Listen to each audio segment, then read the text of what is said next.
to episode 107 Checkpoint Chat. Always have to look at the bloody title bar. You always have to remember. Also, always just have to remember, yeah. So the Cold Front edition, episode 107. Sure. My name's Alessandro Barbosa. I'm joined by Matty Figuera.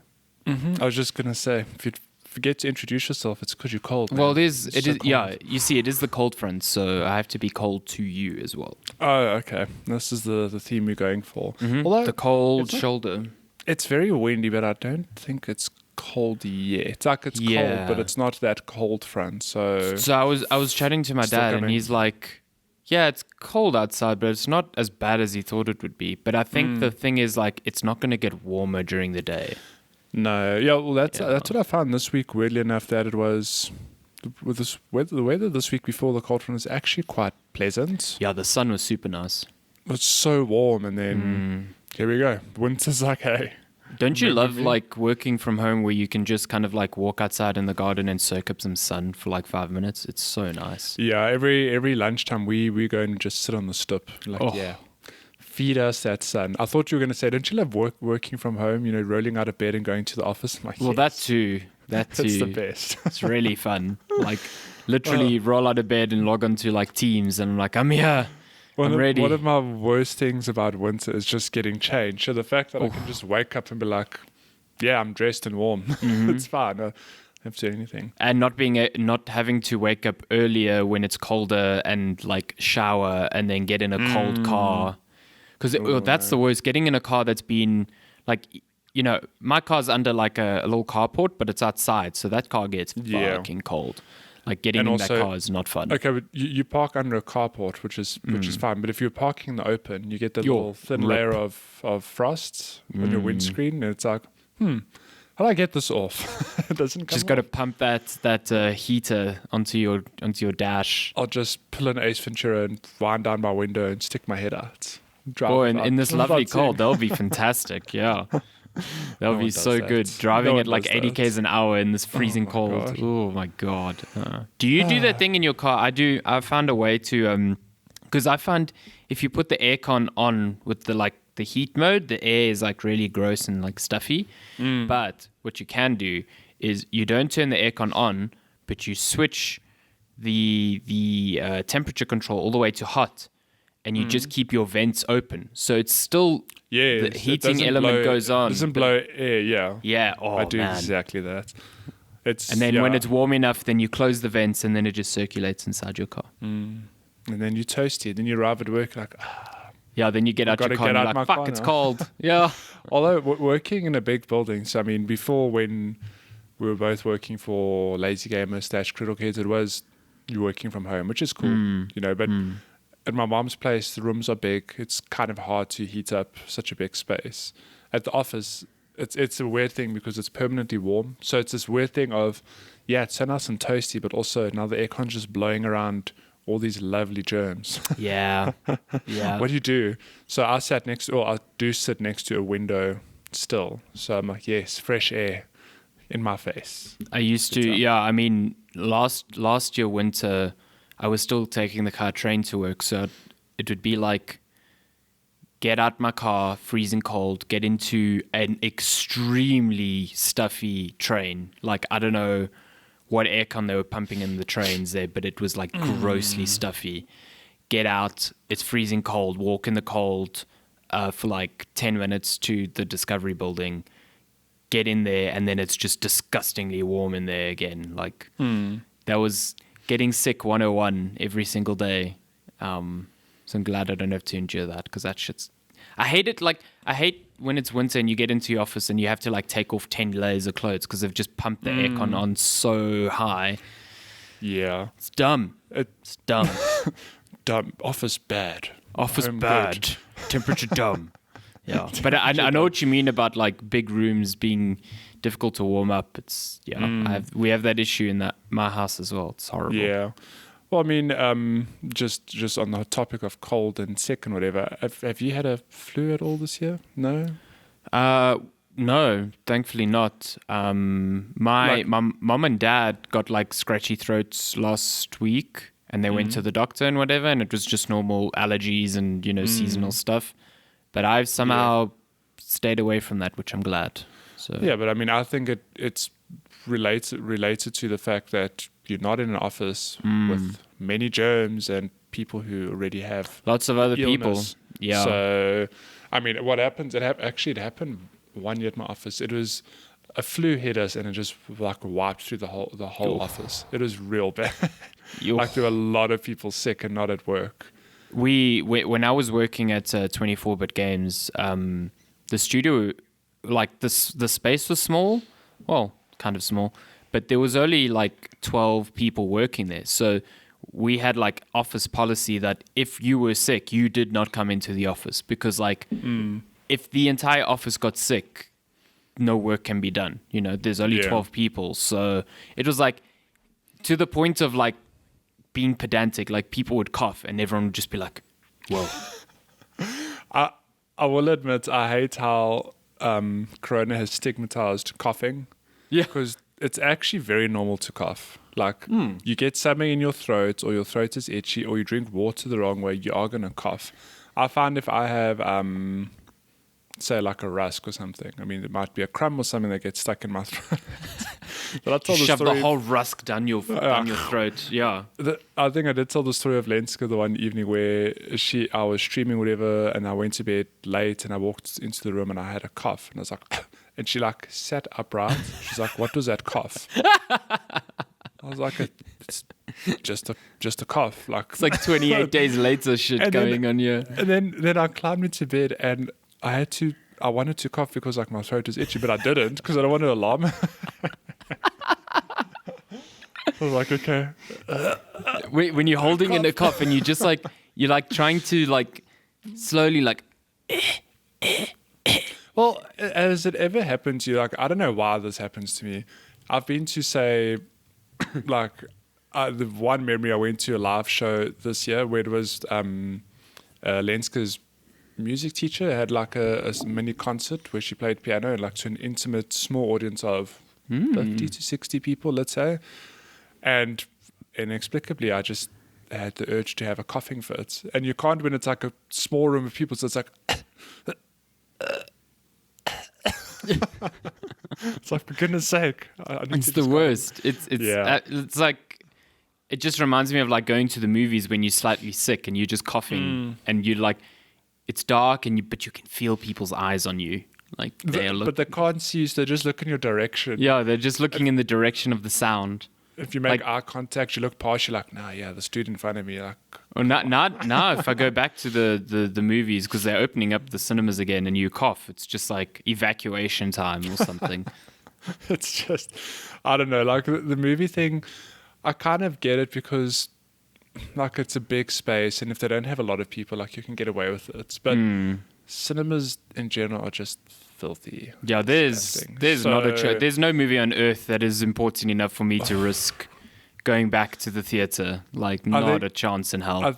I think my favorite example is Noelle, who's like a big fan of movies. She's like, not even Wonder Woman can get me to go to the cinema. Like, damn, and she loves Wonder Woman. Like, yeah, exactly. Yeah. Like that is like her film. Like, yeah, no, I agree. It's like. It's such an unnecessary risk. Like, why even roll the dice on that? Like, there's just no reason to. So, yeah. I mean, I get from the cinema standpoint, they like don't want to go out of business. So, of course, they're going to take. If the government's saying they can, then of course they'll open. But like from a public standpoint, I don't know how many people. Well, actually, of course, people go because people are stupid. Go. Yeah, because people are stupid. Just have to go to a mall on the weekend and see how stupid people life is hard. Yeah. You know, in our day, the worst thing you have to do is stay at home. Wow. World War II days, like you ship off to war, and people actually, I don't know. It's it's like, man, I can't get my mug and bean for breakfast. It's like, fuck. Yeah. Okay. Life is hard, man. Can't get my wimpy. Where? Yeah. Good lord. So bad. Yeah. But this checkpoint chat, talk about video games and not terrible food like Wimpy.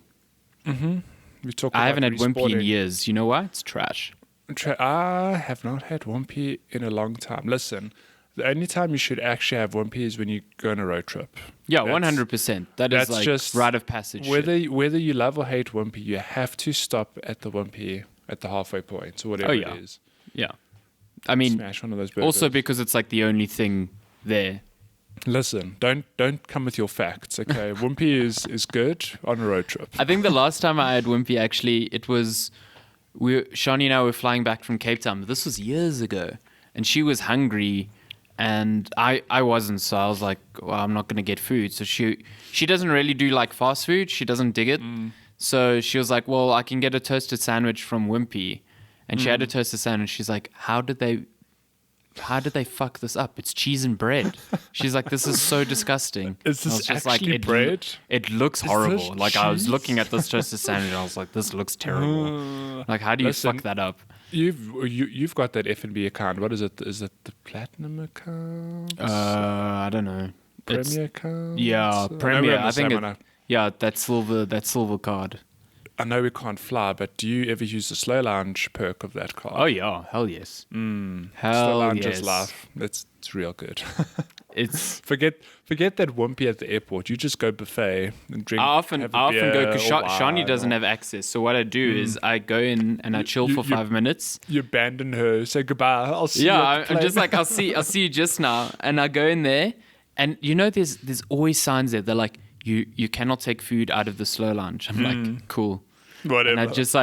And I go and get a drink, and I'm busy drinking, and I'm putting a drink in my backpack. I'm putting a packet of chips in my backpack. Then I go back to how's Shani. It going? Yeah. As soon as I look away, you're like, in your back.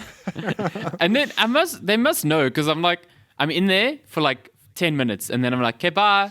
And then I just go take snacks to Shani. I think, I mean, it depends on the count, whatever, but you might be able to take it in as a guest, and it just counts as 2 visits. Yeah, I need to check that, because I think we tried once and they were like, no, you need to pay. And I was like, no. Yeah, the thing is, it's like the slow lounge is nice, but it's not worth paying if you don't have like especially when they're like, benefit. Oh, it's 250 per person. I'm like, fuck no. No. Cool, I can buffet for half an hour before I have to get on my plane. Yeah. Okay, dude. Cool, man. What's going on? Video games. There's a big one you have to talk about. But before you get to that, I just want to touch on some small ones I've been playing, because I want to give you all the time in the world to talk about Ghost of Tsushima. Ghost of Sushi. Ghost of Sushi. So very quickly, I'm still playing Bloodborne. I'm on the last boss of the DLC, Orphan of Kos. I had a much harder time with one boss in the DLC that was not an issue last time. Ludwig the Accursed, yeah. He fucked my shit up for like 3 hours. Like, I could not get past him. Well, you were trying to use his weapon against him. Yeah, you didn't have that last time. So. I do recall last time I played, he was the only boss I used a AI companion helper with. To get through, yeah. And I think that's why it made it easy, because he was focusing someone else. Because he is just mad aggressive, like unbelievably aggressive. So he was hard. So I got past him, and then like Lady Maria, who I still think is the best boss in the game, like I killed her first time, and it felt almost like deflating, because I was like, this was meant to be such a cool duel, and I just like wrecked her. You were the chosen one. Yeah, I like completely wrecked her. So. But now I'm at the end. I'm busy hunting around, because Maria's weapon is in the little village after you fight her, so you can find it. And it's, funnily enough, it scales in the exact same way as Ludwig's blade, so I can actually just switch to it and use it, no problem. Yeah. And I found a second blood rock on my playthrough, because they patched that in, so I can upgrade it fully. So that's cool. Yeah. So that game's still really good, and I really like it. Every time you talk about it, or every time I see someone play it, I'm like, I need to play this again. With all the time I have. I've been so happy that I've played it again. I do feel like the last third of the game kind of like it loses the challenge, definitely. Yeah. Like 100%, and it just makes it like not as engrossing. I also find that Lost Area is not as fun. Like Mensis is just not super engrossing to me. But otherwise the game is like stellar. It's like so good. Let you try if you do ever replay it or whatever. Don't like sit and search through every area. Just race straight to the bosses. Like, I wonder how long. It's not a speed run, but I mean, it'll take you still a couple of hours, but it'd be a lot. You'll just cut out the padding, basically. I might do that if I play like a New Game Plus or something, just to kind of check it out. Yeah, should be quite cool. Yeah, I've been watching a colleague of mine at GameSpot, Jake Decker. He's been playing it a lot. I think the other day he was like, "Yeah, I'm basically a Bloodborne streamer now because I just can't stop playing this game." I think he's on New Game Plus 2 or 3, but he's got an arcane build, and it's just interesting seeing how different the game is when you do that, because you use all these like items that you pick up to, like enact spells, and it's just it's an interesting, different way to play the game. I don't know if I'm committed enough to do that because it does look a bit tricky and like really unbalanced at times. Like you can just be not doing enough damage at all. But I've enjoyed using Ludwig's blade because, as broken as it seems, it does feel very like high risk, high reward type thing. Like when I overcommit with that blade, I'm dead because I have nowhere near as much health as I'm used to. So like 2 hits from a boss will usually kill me. So it does feel very... it feels like very glass cannon-y and very satisfying because I'm doing like chunks of damage to enemies. But yeah, as soon as I get just a tiny bit overzealous, it's like, nope. Game just whacks you back into reality. Yeah. Bam. Yeah, it's good. It's good. Also, the other thing I've been playing is Trackmania with you. Trackmania, yeah, that game. Let me tell you. So you spoke about it last week, and it's funny because it wasn't even on my radar. Like I had no. I mean, I know you probably said the week before, like, "Oh, Trackmania is coming out this week," but it just never crossed my mind. You're like, "Oh, vroom." But then you said, "Yeah, it's free. It's not a big download." It's like, I need something to stream on Tuesday. Let me play it, and let me tell you, I'm hooked on that game. It is highly addictive, and it is a lot of fun. I mean, so you played with us on the last stream. Yeah, on Thursday, I think my favorite part of it is the fact that we all playing the game like competitively against each other, but we're all just speaking shit, like just trash talking. That Discord is mayhem. So many people talking. It's like 2 different conversations happening across each other. I know. I mean, and we cover good topics like Yu-Gi-Oh! And Beyblade. Beyblade and... what was it that John Michael said in the Beyblade lore? Moses split the Red Sea with a Beyblade. It's so funny. I don't know what research he did, but he found a clip on YouTube where a part of Beyblade, like, you don't understand the power of Beyblade. It's like it was used in moments of history to do like significant feats, and all the while in the background you see footage of like Moses parting the Red Sea. It's like, did you really just with the fucking Beyblade? Did you really just imply that Moses used the Beyblade to part the Red Sea? It's so funny. Like, could you imagine some of the historical points that could have inserted Beyblade into, like the Battle of Troy? Like Achilles rocks up with the fucking Beyblade and just like ain't nothing about being kills stabbed everyone. in the Achilles heel. He got Beybladed, man. Oh my god! Or like I don't know, the French Revolution. Like the revolutionaries discovered the mystical Beyblade to take down King Louis or something. Listen, my god! This is you can't argue with history here. Okay, that facts are facts. Okay. Yeah, but Trackmania is. I mean, I think what makes it so addictive is that. So we're all playing the free to play version, except for me. Well, except for you. I paid the €10 hoping I could host a server, but on that, let me tell you that the free to play mode's great. Okay, if you want to do anything more than that, actual trash. I paid €10 thinking I can host a server, but apparently I can't. So I really want to know what the €10 actually gets you. Like, no. I think you can play like the track of the day, and you can customize your car. I actually need to research, but it's like on a whim thing of I'm about to stream in an hour. I don't really want to fill up on a server with random people. I just have my own server. It's €10. I mean, I'm not going to break the bank. Yeah. I did it, and then it didn't work. I was like, okay, like I regret spending this money, but it's fine. I'm enjoying the game, so I actually don't regret spending it. I do think the payment plan isn't as bad as I initially thought. Like, because it's like €10 for you for the year for that tier, or €30 a year for the premium tier. But then you can also pay €60 or $60, which is a full price game for 3 years at that tier. But also, like, irrespective of what tier you're on, they are putting out new content. So, like, we've got a campaign right now with, 24 tracks? It's 25, I think. 25. So they're putting out a whole new campaign like that, 25 tracks every 3 months. So it's like, that's a lot of content that you're just like getting. And even if you're on the free tier, you get that. It's just like... You get to play that, yeah. Yeah, if you want to customize tracks or your car or... Oh, that's what I... Can you build maps in the free mode? I don't think you can. you can build them, but you can't publish them. Okay, at the 10 euro tier, I think I can build and then publish them. I think that's definitely...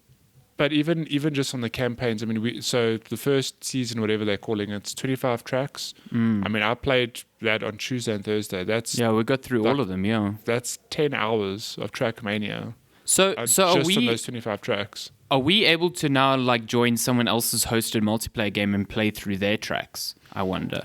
I don't know.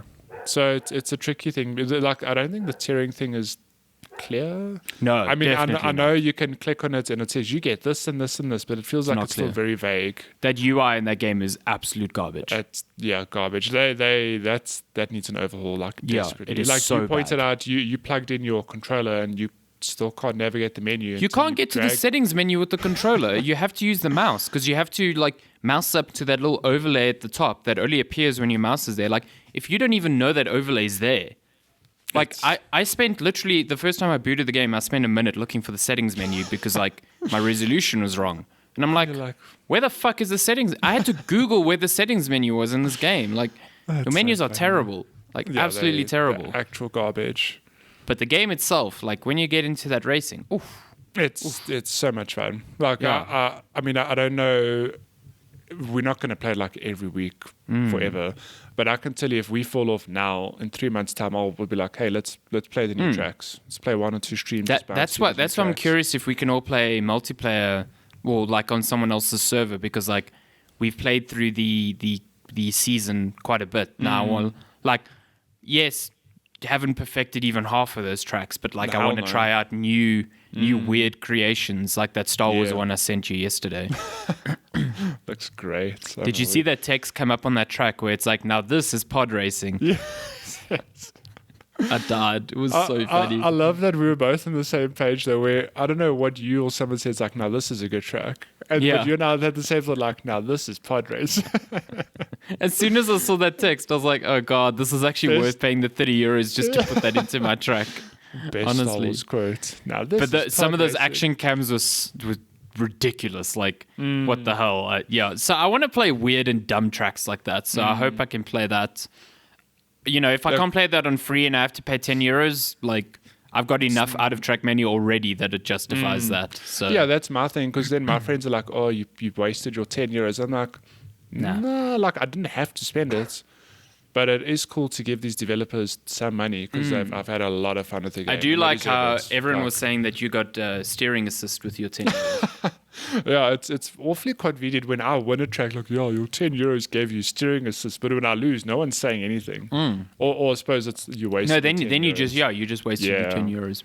I It's hate fun. it You got with better during the night. It's okay. You started out pretty rough. Yes, I started out very badly. I just couldn't finish laps properly. Oh, I did it once and I just couldn't finish again.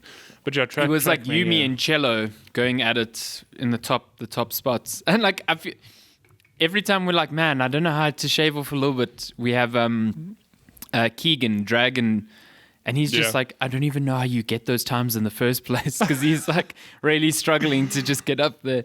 But he's like getting better as well. My favorite was I tweeted out a clip from the evening, like just finishing one of the tracks, and then someone who was playing with us replied, like, "Oh, so that's what the rest of the track looked like." Well, listen, some of those tracks are also, I think there was 1 or 2 where I was like, I'm just not posting a time because I just cannot. Just can't finish. Yeah, it, I just can't get this. Yeah. Some of those tracks are bullshit. So they really are. But I've had a lot of fun with the game, way more than I thought I would. I mean, I've like I said, I've always had a soft spot for Trackmania. And shit, I did not expect to put 10 hours into it this week. nah, Like, hear out of me out. nowhere. Trackmania, but on Switch. Oh, that would be great. The problem though is that it'd have to be very watered down version because you need that high frame rate. Like you can't not have it. I mean, you and I both had that thing where the map restarts. Oh and God! for some and reason, that's- it like ruins the frame rates. And then people still give me shit like, oh, sure, whatever. no, it's bad. It It's so really- bad. You can feel it then, yeah. So Yeah, I have no. to restart my game once or twice. I also think that this game only really exists on PC because of all the weird like server hosting and club stuff. It's like Trackmania Turbo was primarily made as a console game, the Trackmania Yeah. before this, and it had like hardly any of that. It was more like a campaign single It player was a focus single thing. player thing. Yeah. You could race with other people, but So if they bring Trackmania Turbo to Switch, which I highly doubt they'll do, because why would they dip back into that well? Like that would be awesome, but I don't see this version of Trackmania working on consoles like at all because it requires so much PC nonsense. You know what I mean? yeah. I mean, how would you navigate to the settings menu on a controller? You just have to play in a bad resolution. Yeah, yeah. Very simple as that. Look, I think they could make a console version where it is more just a thing of you join their servers, you play arcade or tracks of the day, whatever it is. But will they do it? I don't know. I don't know. I mean, this is also. I feel like Ubisoft owns the studio that does Trackmania, but I feel like they are the only ones that really care about it because I think it was Jeff Gertzman at Giant Bomb, who's a huge Trackmania fan. He was like, man, it really shows how much Ubisoft cares about this that they launched a new fucking Battle Royale the same week as a Trackmania. It's like, I don't give a shit. Did they launch it? Oh, it's what's it Hyperscape, called? yeah. But it's not like actually out. It's But it fucking drowned out the fact that Trackmania came out on the same day. It was like, Yeah, guys, what okay. are you doing? Yeah. why do people do this? I don't know. Yeah. Lord. It's Titanfall and Battlefield all over again. Oh yeah, I mean, The I better was just game gonna getting say, drowned except out. That was yeah. Yeah. These Anyway, dudes need that's to learn. Trackmania. If you want to join us, you can watch Hit us Matty at... on TikTok. I mean, you can watch him on TikTok. Twitch.tv/HairyKnees. I mean, I don't know if I'm going to play it again immediately this week, but I'm tempted. I did like that you put your tag in chat and people actually joined. Got to put those €10 to work, man. Oh, it's Jeez, so like, oh yeah, because we can't activate voice chat, you but can't you can. actually use voice chat. Yeah. Yeah, worth it just for those new... I think we Money had well the player who was coming first and a lot of them like joined your stream. He joined, and then my favorite. Then he part shit was- talk us so badly. Yeah, I was like, dude, how do you do so well? And his advisor is like, yeah, just get better. Wow. Like, I was like, okay. Wow, thanks. Thanks, dude. Obi-Wan. I'm Imagine. literally wanting to know some sage advice on how to shave half a second of my time. He's like, just be better. It's like, okay. She's like, Didn't realize I was playing fucking Dark Souls with cars. yeah, just keep butting your head against the wall till you get good, and that is actually what you do. Yeah. If you get advice like that. I didn't realize that the number on your car Is your is- position. Yeah, I didn't know that. Like, it's very so clever. like, yeah, so it's not updating as you're going through a lap. It's like your current leaderboard time. So you can see if yeah. someone's overtaken you or something. That's quite clever. Didn't know It's that. a nice little touch. I also like that the speedometer's on the back of the car. So if you're watching someone else's Ghost, you can tell exactly when they're braking, accelerating. Like, there's a lot of cool, It's like, nice little visibility touches, yeah. features there. Yeah. Yeah. But yeah, Good the game. game is absolutely free. Would recommend you download and play it if you have a PC. Yeah, just give Even it a if you shot. Just try it yeah. out. Yeah. It'll get you. But now, main event. Ghost of Tsushima. This is why the episode is, Ghost of if you're listening to this, probably late, because we could only launch this after the embargo, which is Tuesday. We've got to check the time. I don't know what it is right now. It's Tuesday. I don't know what the It's specific time Tuesday. is, So Ghost of Tsushima is out on Friday, July 17th, and you've finished it. but I haven't touched the actually game, Finished so- it. Much to my surprise, it's funny because I made notes yesterday morning because I was like, I'm going to talk about it on the podcast, and my first thing is opening thoughts. I'm 20 to 25 hours in. Wow. Okay, but now I think you can update that to 25 to 30 hours, and I've Okay. actually finished the game. I did not expect to finish it. Just the way the game is going. It's funny. I said to you before we started the podcast, it did this weird thing where it didn't drag out for another 4 hours or 5 hours, which most modern games do. And it's weird that I had that expectation. Like, Yeah, is it you're like gonna waiting end? Is it for a gonna, fake out like, ending almost. yeah, where's the twist? Are they going to roll credits and pick it up again? But yeah, so I've actually finished the game, and I think Ghost of Tsushima is an excellent open world game. It's really good, but I don't think it's going to set the world on fire. Which is, it's not a bad thing. Like I think you mentioned that Darren described it the best way. It's like a nice sunset game for the PS4. Like it's a really strong finish. Yeah. So just for context, you play as Jin Sakai, a samurai who's defending the island of Tsushima, which, fun fact, is an actual place. I had no idea. I honestly thought Tsushima was just like a fictional Japan or just a fictional place inspired by Japan. But upon research, it's an island between the coast of, well, it's actually like set smack in the middle between Japan and Korea, I think it is. I have read, though, that the geometry in the game doesn't match the actual island. I would imagine it's changed for gameplay purposes. But it was such a weird thing. I was like, oh, this is an actual place. Like actual island. It's like a mini Japan, whatever. And I think the game takes place in the 12th to 13th century. Okay. So this is around the time the Mongols were basically wiping out the whole world. Like Genghis Khan was up to no good. But so none of the characters in this game are actual people. Like I think if I read correctly, there was a developer update where they said they did consider putting, like in Assassin's Creed, they might drop in a famous figure just to be like a nice little nod, like, hey, this dude's in this time period, whatever. But what they do here is the premise is that the Mongols have taken over the island of Tsushima. The person leading them is like a great grandson of Genghis Khan. Okay. Well, he did have like hundreds of children. So many children. Yeah. So the game starts out you just defending the island. Okay. Against this invasion, and because the Mongols just have raw numbers, they're completely overwhelmed. Like you, part of a few hundred samurai with their thousands of soldiers. So I'm just giving you some context for the beginning of the game. So what happens is you end up getting, like, you think you're going to die because they overwhelm you completely, but someone saves you from the beach, a thief named Yuna, because she needs your help to save her brother who's been captured by the Mongols. Okay. And it's weird because that's more or less where the game kicks off. Like, it's got this really cinematic opening, like 30 minutes, let's say, and then it just plonks you in the open world. It's like, cool. You're Jin Sakai, the island's been taken over. It's your job to liberate it, like get rid of the Mongols. So it's not like a time jump or anything like that? No, I mean it's maybe some short time passes between you being rescued. But it happens so quickly, and that was actually a bit jarring. I was like, whoa. Okay. Yeah, I got the impression that like you failed to defend something and then it was like a long period in between from the trailers. That was the impression I got. It doesn't tell you how much time passes, but it seems like it's fairly quick. Okay, interesting. I mean, I could be misinterpreting that, but it's cool because that's the way it kicks off.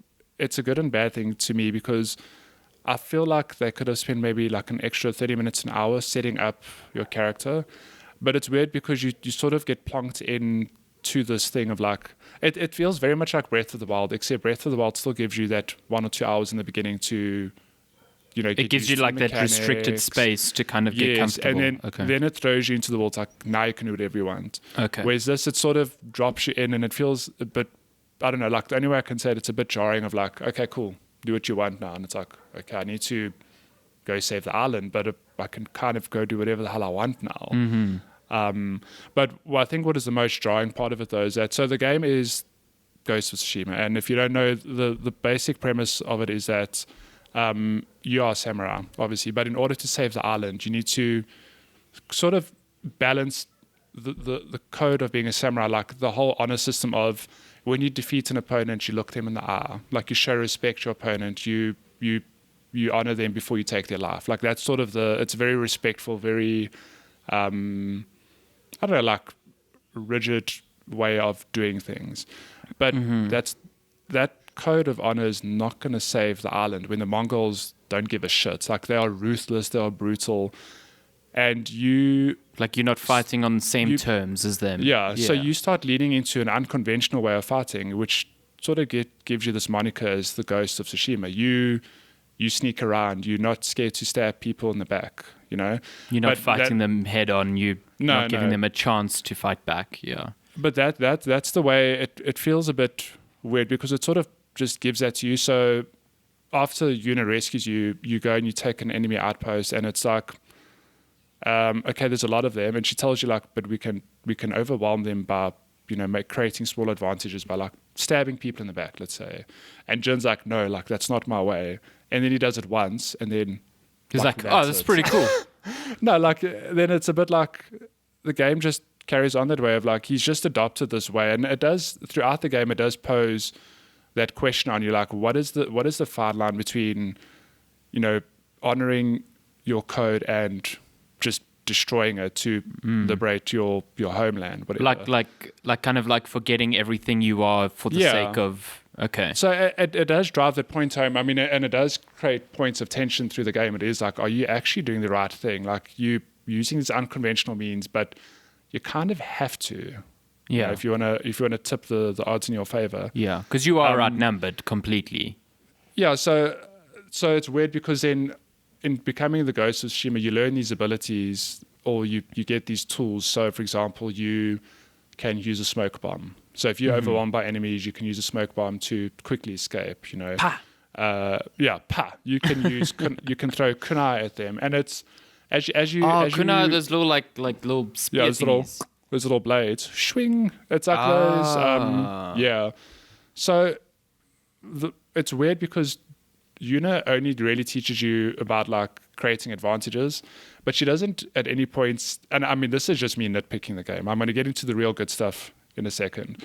But she doesn't really give you any context of like, hey, like you should create tools or you should do this or this. As you play the game, you sort of you level up. It's not an authority thing, but it's like you are becoming the Ghost of Tsushima. So as you level up, you unlock these ghost abilities, but it doesn't give you any context to how Jin just knows how to do them. Okay, like so as you it's a level very up, it's gamey way of like as you level up, it's like cool. You can choose between these 4 items. Like, are you going to choose the smoke bomb, the kana? And I'm like, but how does he know how to do this? This sounds 100% like an Assassin's Creed. Okay, it just doesn't contextualize it at all, Yeah, which this I is found a bit Assassin's weird. Creed. Yeah. Okay, so I found that a bit weird, but I mean that's just me nitpicking at the game because ultimately the game, in terms of the open world, it is really, really, really good. Like I found it's an excellent open world game. So the rest of the game plays out. It's basically you trying to recruit islanders to help you overthrow the Mongol leader, which leads to some twists and turns and confrontations, which I'm obviously not going to get into for spoilery reasons. What is sort of like the structure? Do you have is it like normal open world fare where it's like this is your main mission to progress the story, these are side missions? So what happens is you do have your North Star, like this is what you need to do to progress the story, whatever. Okay. But you have every right to just wander the island and take up side quests, do random things, whatever. I know you did tell me one evening you spent like 4 hours just chasing side stuff. Yeah, well, I mean the fact that I think is it Sucker Punch who did the game? Yes, I think the developer of Infamous. Like when I say the game's an excellent open world game, like I really mean it because they've ultimately crafted a world that you want to explore. And I used the Breath of the Wild comparison earlier, and that actually sticks with me. That stuck with me throughout the game, where it was in Breath of the Wild, you could climb a mountain and you'd look like, oh, like I want to go explore there, and you go there and you just get lost on this map. Now, Ghost of Tsushima, you can't climb every mountain. That's not Breath of the Wild. Breath of the Wild broke that for every other game. Is it more like a Horizon Zero Dawn where you can climb at certain points? You can climb at certain points. Okay. But however, when you're just riding around or you're on a certain vantage point, you can look at a very far distance, like at what's the word I'm looking for? You've got a good view of the whole island, and you can see like, oh, there's smoke rising over there. Oh, there's a village over there, and it encourages you to explore it. And it's there's plenty to do. So, for example, you could on your horseback just ride into an enemy camp and liberate it. And when you liberate it, that part of the map highlights is like, cool, there's no Mongols in this area anymore. You could find shrines where you can get charms to equip that give you some certain buffs, like maybe you get a slight increase to health, or you take less damage, or it takes you a little bit shorter to notch an arrow in your bow. Yeah, like in terms of what there is to do in this game, there's plenty. So I finished it in 25 to 30 hours. I mean, that's a decent amount of time. That's it. I think if you had to mainline the game, so if you were to literally just follow the main quests, I think you could do it in maybe 15 to 20, which isn't bad. It's sort of around the same time. I mean, Assassin's Creed Origins, which I finished pretty recently, took me around 40 hours, but I did like a lot of side stuff, like as much as I could. And like, because you're doing so much, it feels, that 40 hours feels like extended, and you know, it doesn't feel like a 30 hours of The Last of Us 2, which is like, Last of Us 2 didn't feel like 30 hours to me, just because like it was so tense the entire way through. Yeah. So I think when you're able to take your own downtime, it extends that a little bit. Yeah, I mean, and like you mentioned, the one evening I knew I was supposed to go do like objective A, and I just got lost on the island. I was just... No, but that's the best feeling when you're like, when you're like, okay, I'm gonna do these 2 side missions, and then get, you know, that will take me to the main quest, but then you like keep getting distracted. Like that's the hallmark of a good open world game to me. Yeah, I mean, and so the island, like it's fairly dense. I don't think it's populated that there's too much. Like I think The Witcher 3, as good as it is, there's just too much to do. Yeah, like the map's too big. There's just like way overwhelming. Too many side quests. Yeah, I feel like this map is scattered out. Things are scattered out in a way that, you know, it's not too much. That's the only way I can explain it.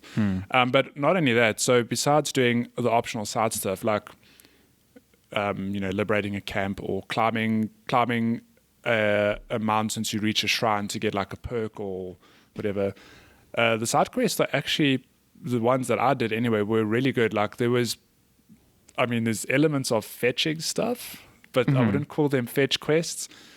So they actually call the missions, they're called tales. Okay. And for the most part, it tells a story. It's like you meet a character, they say they've got this problem, and it progresses the story separate to the main narrative. Okay. But it's usually like this out compared to, say, maybe not quite the level of Witcher in terms of detail, but it's the same thing of like, this is an interesting character. I want to see what happens to them. Like, what's their deal? How can I help them? Oh, that's awesome to hear. And there are tons. Like I looked, I think I counted yesterday, main quests, there were 24. Okay. That's just like, you know, from A to B finishing the game. I think I have something stupid like 15 to 20 side quests unticked, and I don't think I've discovered them all. Like this is separate to all the camps, all the shrines. So there's like a ton of content in this game. And that's awesome. I mean, I haven't felt fatigued yet. I don't know if I will get there, but I mean, the reason it doesn't feel fatiguing, not that that's a word, is that the gameplay is fun as well. Like in terms of combat, so, I mean, let me get into that quickly. You don't pick up, so unlike in Assassin's Creed, you don't use any weapons other than your sword as your primary weapon, or your dagger for like stealth kills. Okay. Your sword is the only thing you'll use. You're not going to like pick up a spear or anything else, for example. You've got your sword and besides your sword and your tools, you've also got a bow and arrow and like a bunch of utility stuff. But what they do to mix up the gameplay is that you get different stances. Okay. So every stance is effective against a different kind of enemy. So stone stance, for example, is stone stance. Stone stance. Yeah. Okay. Yeah, I thought I heard that incorrectly. I was like, that's weird. Okay. Stoner stance. Yeah, stoner stance. 420 stance is effective against swordsmen. Moon stance is effective against big, heavy people, big, heavy enemies. So that also, when you consider that as you play the game, enemies get more varied, more clever. You need to start interweaving your different stances to take advantage of their weaknesses. You don't have to. You could stick to a stance. Like, I just like the way the sword is in this stance. I'm just going to stick with it. But you're doing yourself a disservice because what you want to do is break the enemy's posture to do damage. Ooh, something like Sekiro. Yeah, it's weird because it's got some elements from Sekiro, but it's not at all like Sekiro. I mean, when you play the game, you'll see. Because I remember seeing the trailer where they showed off the combat for the first time, and I was like, oh, fuck, this looks like Sekiro. So you're saying it doesn't feel the same? I mean, it's got overlaps in that in Sekiro you could hold block and you'll deflect attacks. If an enemy is about to do an unblockable attack, you have to dodge. Okay. This is very Assassin's Creed. Holy shit. Oh, no. So I was talking about Sekiro there. Yeah, no, I'm just like thinking of the parallels to Assassin's Creed as well. But it's like very similar. Similar, yeah, in the sense that like you literally just block. If you time your block perfectly, though, you'll either deflect them or do a counterattack. Yeah, okay. So you'll parry them. So it's got those elements, and it makes combat very engaging. And I mean, one of my biggest criticisms when I started the game, and I did tell you this, was that you can't lock onto an enemy, which is incredibly jarring when you come from a game like Sekiro, like or all other third-person action games. Any other third-person action game, and it's weird because it's habit. You know, you get into a fight, like, that's weird. I want to just lock on the enemy and do my thing. But I did tell you that I think it's an intentional choice because at any given moment you're surrounded by like 2 to 8 enemies, let's say, maybe more. And what they want you to do is, like, you are surrounded, but they want you to take your time and maybe chip away at different enemies. So there's a reason you don't lock onto them, and you do get used to it. Like, it was weird at first, but I'm used to the system now. But yeah, so you could walk into an enemy camp and you could just be overwhelmed by 8 enemies, let's say. Yeah, that's what I wanted to ask just real quickly. Like, is it a case of you can take on 10 enemies and come out like fairly unscathed, or is it a case of like if you take on 10 enemies you might be biting off more than you can chew? No, it's interesting because the way the game works, the enemies, in every action movie you'll see, or any like a kung fu movie or fighting movie, the protagonist will be one person surrounded by like 30 people, but they'll all attack him like one at a time. One at a time. Okay, the game does that a lot, but not all the time. Like, there are times where you're surrounded, but only one person comes at you at a time. Okay. Where the challenge comes in is when more than one decides to come at you at a time. Okay. Which happens. Like, the AI is not dumb. Okay, I'm glad they do that, because Assassin's Creed's problem before Origins and Odyssey was that you would only be attacked by one enemy at a time, even though they were all surrounding you, which was just like dumb. I don't know if it was an intentional thing, but starting out the game, it felt like people were coming one at a time. Okay. But the areas I was doing yesterday, there were a lot of enemies. I'm like, shit, I've got 2 or 3 attacking me at a time, and I actually like overwhelmed. Yeah. But that's where you being the Ghost of Tsushima comes in handy, because then it's like, oh shit, I'm being overwhelmed. I'm going to drop a smoke bomb, quickly assassinate these 2 people, and then carry on fighting. You know, so you create little advantages for yourself. But the combat itself in that regard is fun, purely because, like I mentioned with the stances, you might have a shield person coming at you. You know, oh shit, I need to switch to, I don't know if it's water stance. I don't know, I'm getting them mixed up now. Like, you switch to a stance, you quickly do posture damage to that person, chip away at them, whatever. Oh no, now swordsman's coming at me, I've got to switch to stone stance. And you do this quickly on the fly. And it makes it very engaging. And obviously throw in the fact that you can throw kunai or smoke bombs, whatever. So when you change stances, do your attacks change? So what happens is, you do different combos, basically. Okay. So the way you hold your sword, it's actually really cool. The way you hold your sword, you visibly see like you standing differently. Okay. And your attacks are different. So stone stance, which is good against swordsmen, you've got a light and heavy attack as well. I should have mentioned that. Your light attack, as far as I know, is pretty much fixed across all stances, but it's your heavy attack where you see like, oh, this is where the different, like a different wind-up time, different animation time. Okay. So sword stance, for example, it's literally you like doing a heavy blow over your head, to try to break the sword person's posture. Whereas I could be wrong. I think it's wind stance or water stance. You hold your sword down and you do like a quick up and down motion to overwhelm people who hold shields, for example. Another stance, you do like a full-on, like almost like a roundhouse kick, if I could compare it like that with your sword. You like spin around and you bring your sword down. Cool. And like builds distance on people who have spears. Okay. So in that regard, I think the combat's fun. Like, I really enjoy the combats.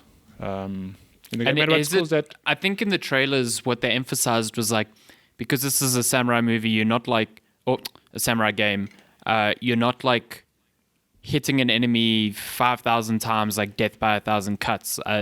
There were a lot of instances in the trailer where Jin and his opponent would kind of like just stare each other down, and he would take one slash and the enemy would be dead. Is the combat similar to that? So are you talking about the? I don't know what the mechanic's called, but it's a standoff mechanic. I'll get to that in a second. So that's a different thing. Okay. So what you say that's true. If you look at an enemy and they don't have a lot of armor, you will finish him in like 2 or 3 slices, let's say. But when you get to like as you progress in the game, enemies start to get more heavily armored.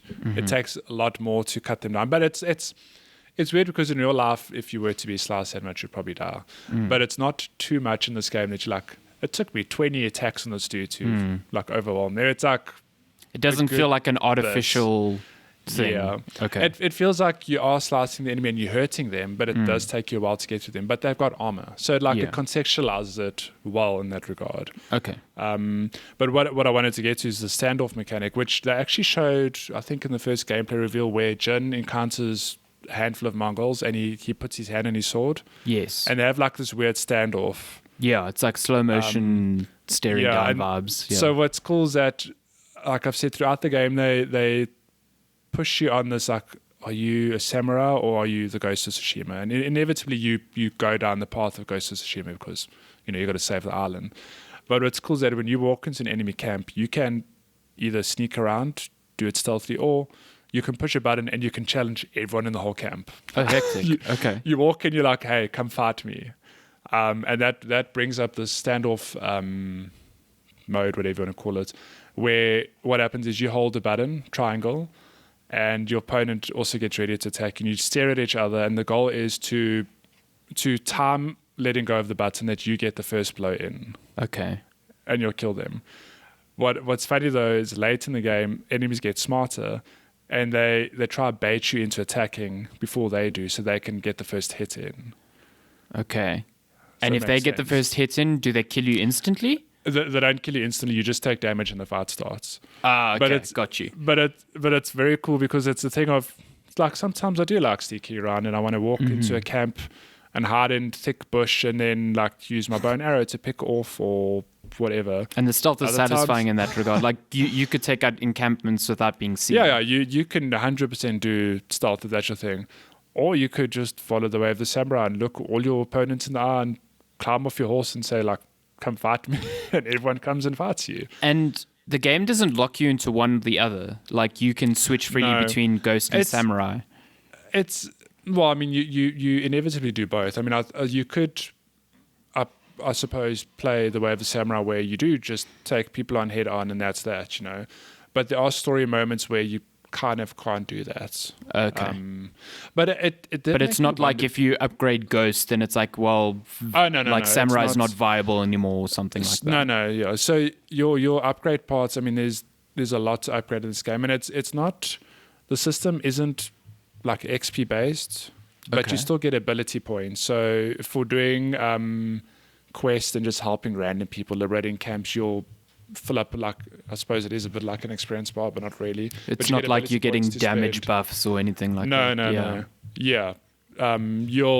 You'll get to spend these points on anything from, so the stances, for example, I can now choose to upgrade a specific stance where if I put enough ability points in it, I'll have different combos, I'll do more posture damage, or I can put these ability points into my ghost abilities, like my smoke bombs might last longer. I can upgrade my kunai that I throw more like I can throw 2 instead of 3. So yeah, there's plenty to upgrade in that regard, but it's not a thing of you choosing to upgrade more samurai or ghost. You can, but you don't lose the other by upgrading the one. Okay, that's cool. Sense. So you don't have to pick one or the other. You can like no. I mean, between. If you do the whole game and you get enough ability points, you'll just fill out your skill trees and that's cool. You'll just be the best warrior on the island, which you already are, because good lord, Jin's like a killing machine.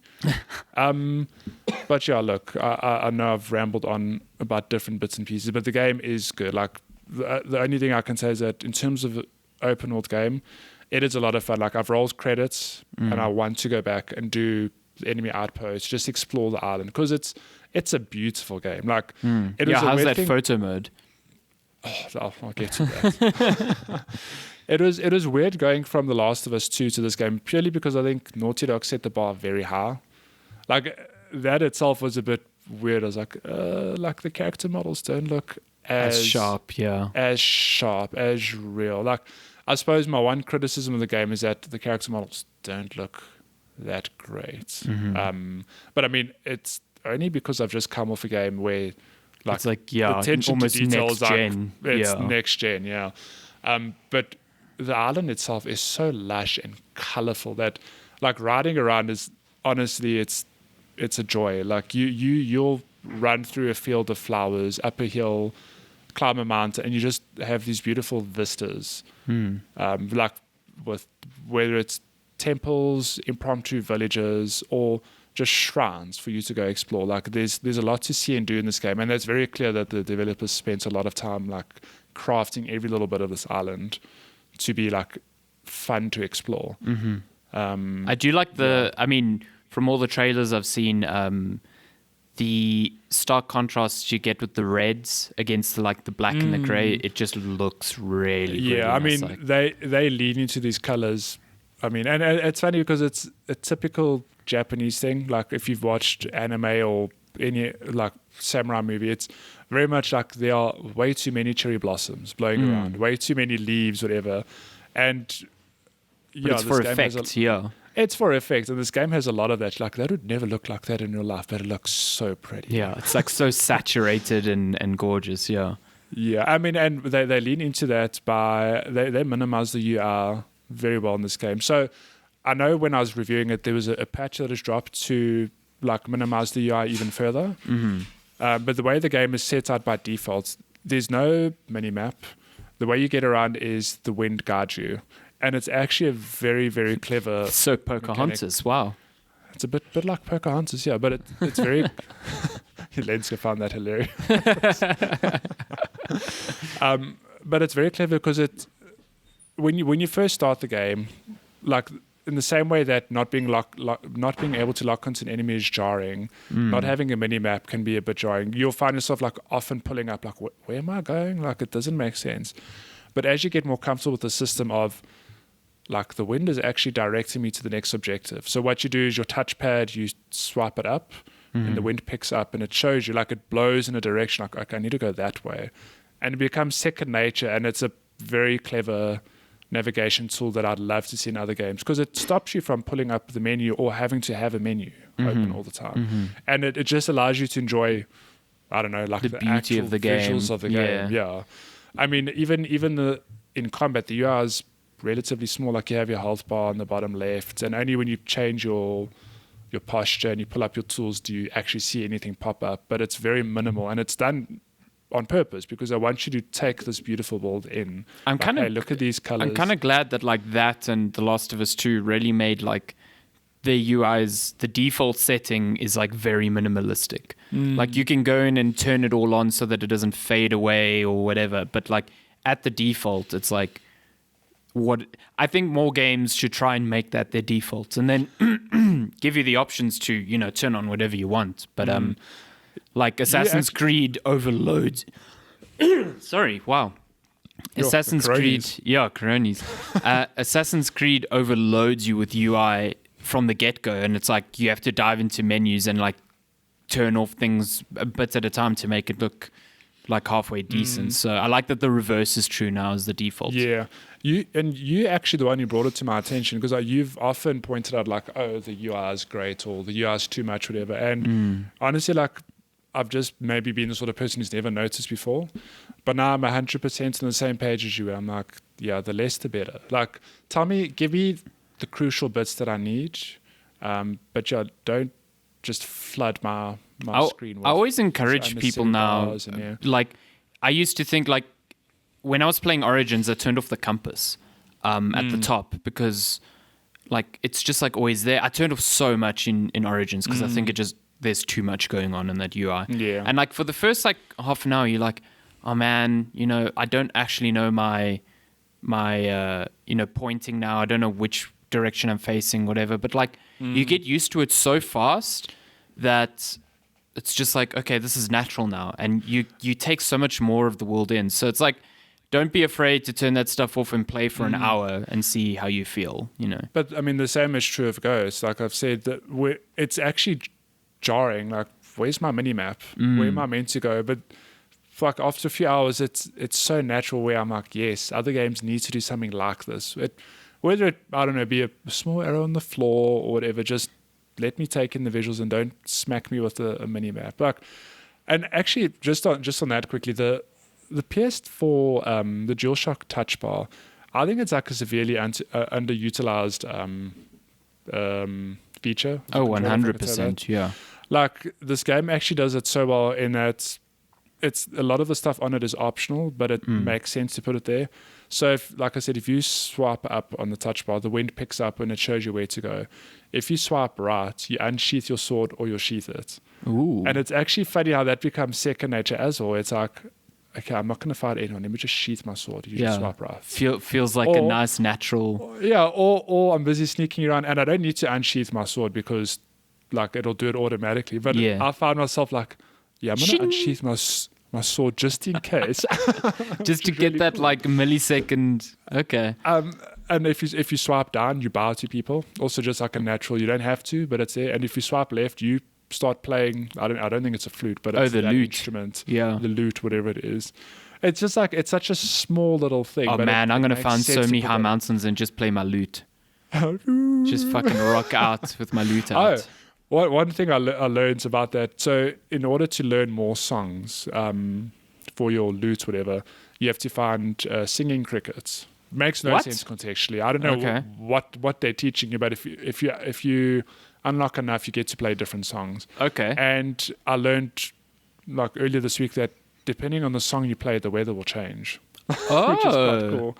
Yeah. So if you want to, I don't know, take a stronghold in a storm. I mean, I don't think it makes a difference in terms of gameplay. Like, I don't know if it'll actually give you an advantage, but you might think, I just want to have a storm. This sounds like fucking Wind Waker now. What's going on? This is awesome. Yeah, it's look. Play the lute to summon a tornado or something like that. Yeah. I actually haven't tested, but in the menu it's like, some say they're playing the song like inspires storms. Like something like holy crap, this is so Wind Waker. This is fantastic. I see what you're doing, yeah. Sold me. Yeah, it's a really fun game. Again, I don't think it's the best PS4 exclusive, but like it's kind of unfair to say that when you've got so and many, The Last of Us 2 and Bloodborne. Like I acknowledge that it's unfair to say it's not the best PS4 exclusive. However, as far as PS4 exclusives go and just games in general, I think it's a really solid game, and I think a lot of people are going to enjoy it. Like I can't compare it to Assassin's Creed because I've never played Assassin's Creed. I'm going to fix that with Origins soon, but I think you said, Darren mentioned it's like Assassin's Creed in Japan. Yeah, I think Ubisoft is so happy people are going to be off their backs now. Yeah, I mean, if Assassin's Creed is having this beautiful open world with lots to do in it, then this is Assassin's Creed Japan. And they've done it very well. Like, it's 100% believable that I'm just wandering through this 13th century Japan. Just, it's really cool. And kudos to Sucker Punch for doing something so wildly different. I mean, their games are infamous. Yeah, like they've made open world games, but like Infamous and this are like mechanically so different. Completely different. I mean, Infamous, it's like you living in a modern city. To go from that to go from road structures and tall skyscrapers to, well, not tall skyscrapers, but buildings to just like these open woodlands and forests and dirt roads and these castles. Like, they did a really good job, I feel. And I think that's part and parcel what Sony's strength this generation has been. Not only have they revitalized their old franchises in exciting ways, like when you look at God of War and you look at some of the changes Last of Us 2 introduced, like they've put out new IPs like Ghost and Horizon Zero Dawn, which, new IPs are hard because it's like it either hits or it misses. And it seems like both of them really, really stuck really well. So that's cool. Well, I'll be interested to see. So without spoilers, obviously, I don't know if there'll be a sequel. Like, it's one of those things where, like the first Last of Us, it finishes, you're like, cool. Like, I had a good time. It wrapped it up, but they could make a sequel. And they did. I don't know this game. I have the same sort of sense with it. Like, that is a really good story. Like, in terms of narrative, I mean, just on that quickly, I think some of it is pretty predictable. But in terms of the story it told, it has some very poignant. Am I using Poignant, the word? yeah. Poignant moments where it does stop you and you think like, huh, or You change just your some stance to gut-punching crying. moments, or effective against no one. Everyone just points at He's you and just laughs. in a fetal position, crying and rocking back and forth. Like, But when the credits roll, I very much was like, cool, they could leave the story there. okay, 100% they could leave it, and it's satisfying. yeah. So it doesn't end feeling like, okay, they're clearly making a franchise here, type of thing. it's not at all. Not one point I was like, oh, okay, like this is being set up because in the sequel, Jin's gonna go hunt someone or whatever. It's not at all like that. It's like, cool, the story's like, you're free to go explore the island, do whatever you want, but like that could just be the story. Okay, That's cool. That's I'll cool. be down with that. That's actually Yeah. kind of awesome. Yeah.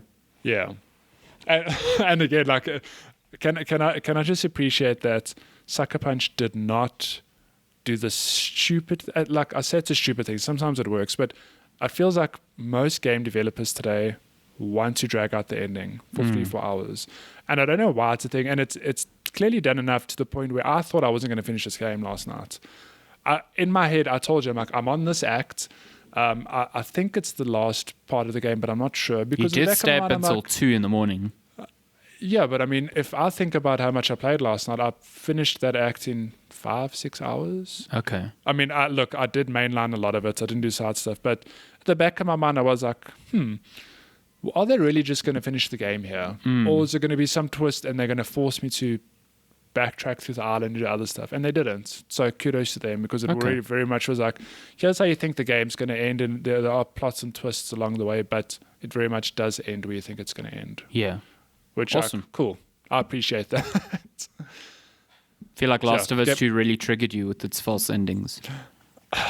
It's not just The Last of Us, though. I mean, it's like... No, it's a lot of games do it, and Origins Let's say- did the same, and I was just like, this is annoying. Yeah. Like, another good example, Days Gone. Another PS4 exclusive. Just when you think you're getting to the end, it's like, nope, you're only halfway through the game. You're like, what? Days Gone is the one What is PS4 exclusive where I just wish it ended like halfway through, because I was just like so over it by then. It's just... Yeah.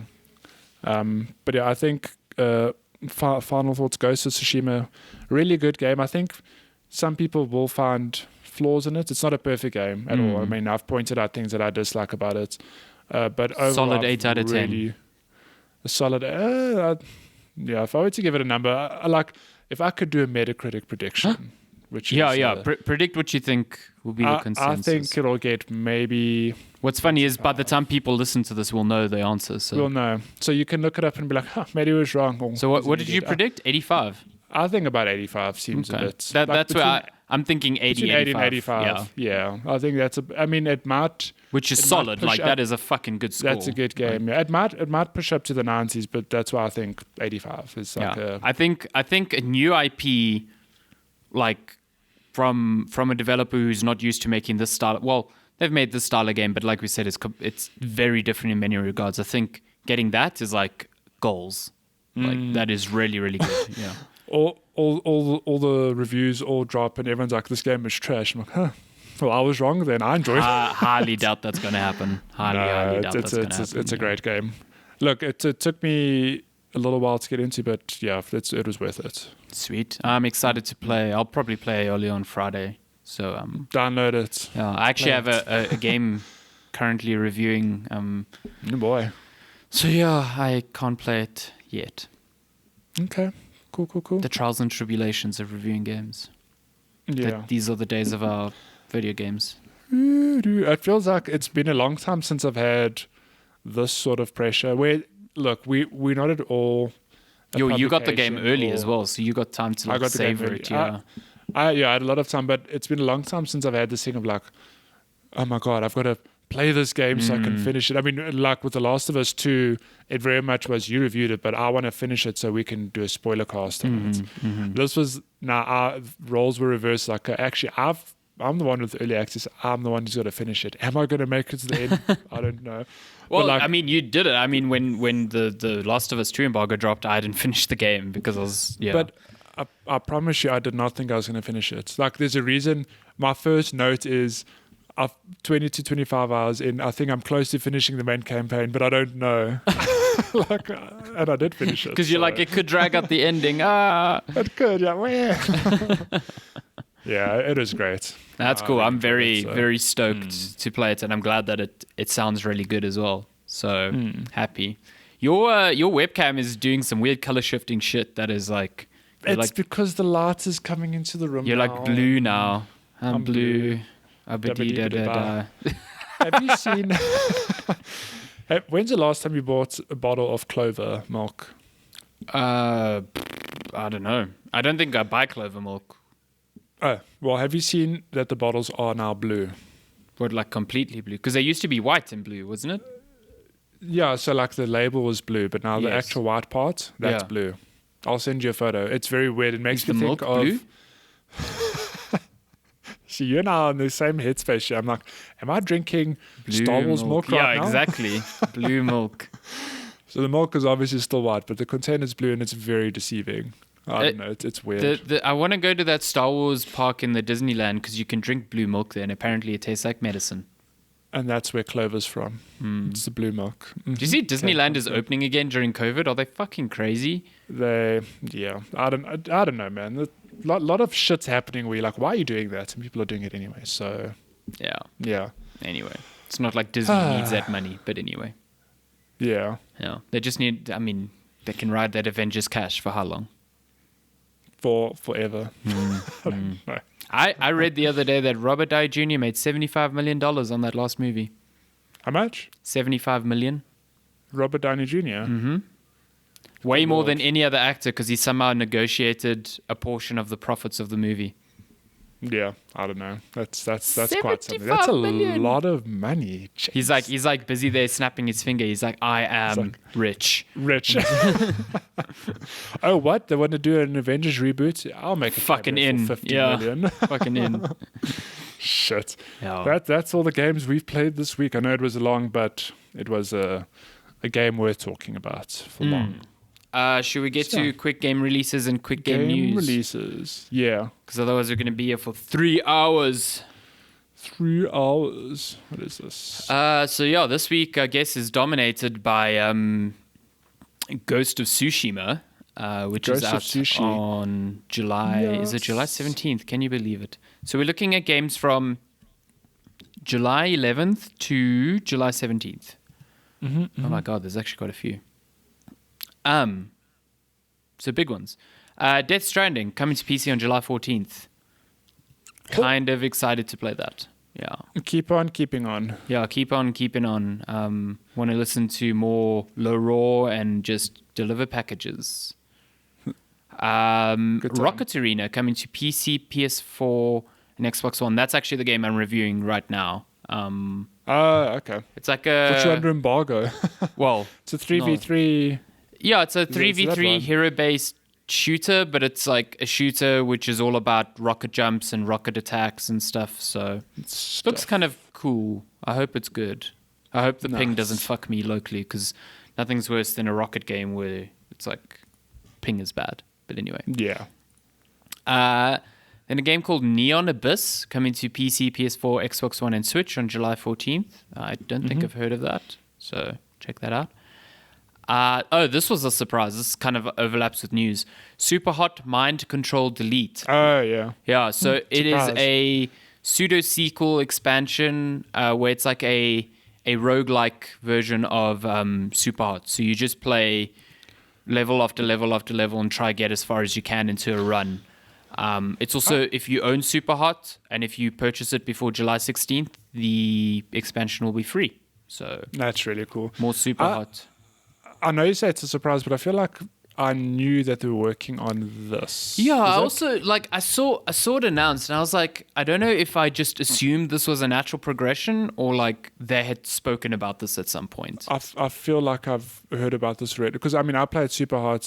Actually, I've actually never spoken about it. I played Super Hard only this year, and I remember reading up about the game, and I vaguely recall seeing something they were about doing it, yeah. something Super Hard related. Well, it's out. They announced it this week, well, like formally, I guess. And And yeah, it's out on July 16th. So this isn't included in the VR version. This is the normal, because the VR version is like, the VR version is not super hot, but now it's in VR. Like that game is almost an entirely separate entity because the levels are all different because they have to be catered to VR, obviously. So this is not on that. But I'm stoked to play more Super Hot because I love that game. I think it's really good. It's real good. I say that, and I gave it a 7 when I reviewed it. I love the game. I just thought the story was a bit up its own butt. But anyway. Yeah. Very, very weird. Ghost of Tsushima, July 17th. PS4 Ghost exclusive. of Sushi. And then the other exclusive for the week, Paper Mario, the Origami King, coming Is to that out Switch. this week? July 17th. Oh my gosh. Yeah. They had some extended gameplay. Well, yesterday for us, it was Friday last week. Game looks real easy. Like, I know it's a Paper Mario and that's kind of the point, and the point is more like the human whatever, but man, the combat looks so inconsequential to like everything else. So I kind of like, I definitely want to play this because I think Paper Mario is awesome, but I'm also like, I'm curious to play it. Yeah. And that's it.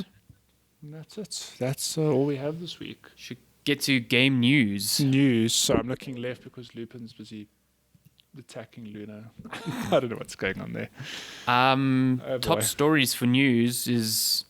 So this is weird because by the time you listen to this, Ubisoft Forward would have happened because that's happening on Sunday, so like tomorrow for us. So there's going to be... And today, the day we're recording, is the Devolver Showcase. So there's a lot of games that are going to be revealed between us recording now and you listening to it. So that makes this a bit weird. But as of recording, Far Cry 6 leaked on the PSN store and features Giancarlo Esposito from Breaking Bad. He was... the Chicken Man. Yeah, the Chicken Man, Gus Fring from Breaking Bad. He's amazing. He's such an amazing actor. So looks like he's going to be the baddie in Far Cry 6, which is set in a place that looks like it's modeled off Cuba. It's called Yara. And basically, on the cover, you've got Giancarlo Esposito and another character who's said to be his son, Diego, and they are the antagonists to this game. So it looks really cool from that perspective, but want to see gameplay, type of thing. But probably by the time you're listening to this, there's been gameplay. And the listing also said it's coming out in February 2021. Oh, okay. With free upgrades on both PS5 and Xbox Series X. Oh, is that Ubisoft now making the moves of... Wait, that's not smart delivery. Well, they already said previously that Watch Dogs would support smart delivery, so I assume it's just going to be... It's weird, though, because it seems like publishers are just doing the same on PlayStation, but PlayStation's like not calling it anything. They're just letting it happen. Like, nah. Yeah. So, yeah, whatever. What else from this week? Sony has pumped $250 million into Epic Games. Yeah, that was interesting. Okay. What's interesting is that sounds like a massive amount. It is a massive amount of money, but it only bought them like 1% of the company. That is a lot of money for 1%. It's a real, like when they say minority stake, they mean it. I mean, Tencent still owns the majority of Epic Games. So, I think it's like a 50-50 split between them and Tim Sweeney. So I don't know whose share this came out of, but it just shows like Epic Games and Sony's relationship keeps getting stronger between the two. So, interesting. Microsoft has reportedly warned... Well, maybe warned is the wrong word, but like encourage devs not to charge for cross-generational upgrades. So they're not enforcing it because they would never do that because publishers will just be like, well, fine, we're not releasing on your platform. But whatever. Apparently they are pushing devs to like to use smart delivery essentially to make that transition free, which I think is cool. It's quite cool. I think there was also an interview with Microsoft where they basically, Phil Spencer said that there's been no indication from Satya Nadella, who's the CEO of Microsoft, to stop acquiring new studios, which kind of goes hand in hand with reports that Microsoft is interested in buying Warner Brother Games, who are currently being sold off by AT&T. So that deal's interesting because it's like, I mean, even I made the assumption that if Microsoft buys them, they get, exclusive rights to things like Batman. And I don't think that's the case because, like, those rights are held not by Warner Brothers. They have, they've attained those rights from the rights holders for the purposes of the game. So the sale of WB Games doesn't mean those rights just, make the jump. Yeah. I'm sure Microsoft would want to try and negotiate maybe keeping those rights but making the games multi-platform. That's. But they would if they did make this purchase, they would get, NetherRealm Games and Rocksteady and TT Games, all the games that WB Games actually owns, would become Microsoft Studios, which is fascinating.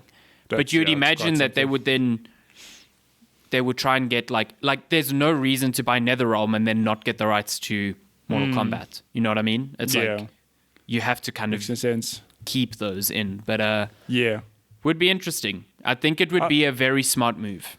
Give them, I don't know, Microsoft. I think they're snapping up these shooters, like even without the Warner Brothers, they've got all these shooters now. I think they're setting themselves up very nicely for the next gen. I mean, I think even if they do what they did with Minecraft, where they keep things multi-platform, at the end of the day, they're still making their money. Yeah, like it's. At the end of the day, they're like, cool, we're going to keep these games on multi-platform, but if you play it on Xbox, it's on Game Pass. It adds value in that regard. So that's interesting. Interesting. I don't know if that deal is going to be concluded anytime soon because I think AT&T have just kind of like opened. Yeah, imagine. Yeah, by the time this podcast goes up, it's like this is old news. Secured. Yeah, Microsoft does have their showcase happening at the end of the month on the 23rd. Yeah, I was just gonna say that'd be a real nice place to see even just hints of new studio games. So I think we are definitely going to see some sort of acquisition stuff. You reckon? Maybe not. Maybe not at WB Games, but there'll be something announced there. Yeah. Says we've also snapped up blah blah blah and blah blah blah. I'm like, God damn it, Microsoft! You can't own every studio. Yeah, it's. You can. I definitely think that's going to be part of it. We've bought Valve. Whoa! No one saw that coming.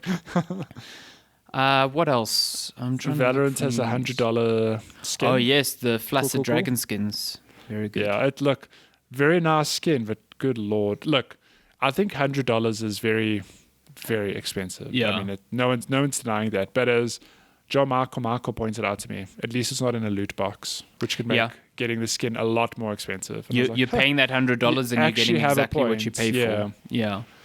That's fair. And I think the skins are cool. It's like they're turning your guns into actual dragons, which is actual dragons, stupid and amazing. I just think $100. I'm like, it's a lot of money. That is nearly double the cost of a AAA game for a skin. It's at what point do we turn around and say, "Damn, that's just too much"? But we're living in a world where people drop thousands, tens of thousands of dollars on CS:GO skins. So CS:GO nice skins. Yeah, it's it's just like I think Valorant knows. Like, I mean, the game itself is aiming at the Counter-Strike market. So it's like, the Counter-Strike market is conditioned to be okay with these sorts of transactions, so of course they'll pay for it. So and like you said, it's different in that they're not opening loot boxes. So this is a weird one. Crysis Remastered, remember that thing got like delayed because the trailer got like a bad reception, and they were like, okay, cool, we're going to delay the game, we're going to delay the showing of the game, blah blah blah. Yesterday they just announced, they're like, hey, game's still delayed, at least for mainline consoles and PC, but it's still going to launch on Nintendo Switch on July 23rd. It's like, what? So they're not doing any more work to that version? Or well, I think in that regard, they're like, well, there's actually nothing we can do for the Switch. Probably. The ugly version is the one that they're like, we got this thing looking as good as fucking physically possible on the Switch, so it doesn't really matter what we do. Yeah. I think that's probably It's probably true. It was just such a weird, like, oh, hey, it's still coming to Switch. Don't forget about that. Surprise. Yeah, that was strange. This was cool. Half-Life 3 stuff. So Jeff Keighley released his... I thought it was a video documentary. Apparently it's like an interactive novel almost on Steam called The Last Days of Half-Life Alyx, which is like... Yeah. I think it's like 10-year behind-the-scenes look at the development of new Half-Lives and, you know, just kind of peeling back the curtain of ongoings at Valve. It's $10 on Steam. Apparently it's really good. You can even do like a virtual tour of Valve's offices, which sounds really fun. But some of the news that came out of it was some of the attempts that Valve had at making a Half-Life 3 since Episode 2 launched in 2007. So apparently Alyx is the 6th attempt at making a Half-Life sequel. So there have been 5 previous ideas that were like scrapped. And one of them actually got, I don't want to say deep into development, but had development done on it in 2013, where Half-Life 3 was going to be like a procedurally generated roguelike, where you... Imagine. Yeah, you went into this like compound that was procedurally generated with enemy positions, and you had to rescue like a prisoner. And then story moments were interspersed in between those procedural sessions. So, like, I'm struggling to wrap my head around how that would have worked, especially when you consider how story-heavy Half-Life is. Yeah. But the game ultimately was scrapped because of issues with Source Engine 2. It was just, like, really difficult to develop the game in the state that the engine was in. And it's also why... Yeah. Left 4 Dead 3, which was being developed at the time as well, was also scrapped. So... That's interesting. Yeah. Also interesting that Valve was making RPG, or attempting to make RPGs at the time. Making an RPG. Yeah, with Dark Souls inspirations. So shit, can you imagine? Well, I think I actually told you they were looking at making Axe, like a character in an RPG. A character, yeah. I would still pay money to see that game. Yeah, an Axe RPG. An Axe RPG. I'd play that. Look, I just want Valve to make games. Full stop. Done. Just, it doesn't have to be Half-Life 3. It doesn't have to be an RPG. It doesn't have to be anything. Just make games. It's fun.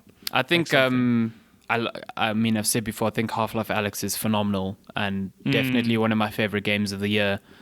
So, yeah, I'm hoping they, build on that, maybe make a more traditional Half-Life game. I don't know. I just hope it doesn't take another 13 years. That's pretty much it. 13 years from now, Half-Life Alyx 2, the pre-sequel. Yeah, God. My God. Some quick news. Capcom says 80% of all its sales are now digital, which is crazy, and they expect that number to rise to 90% in the next year. What else?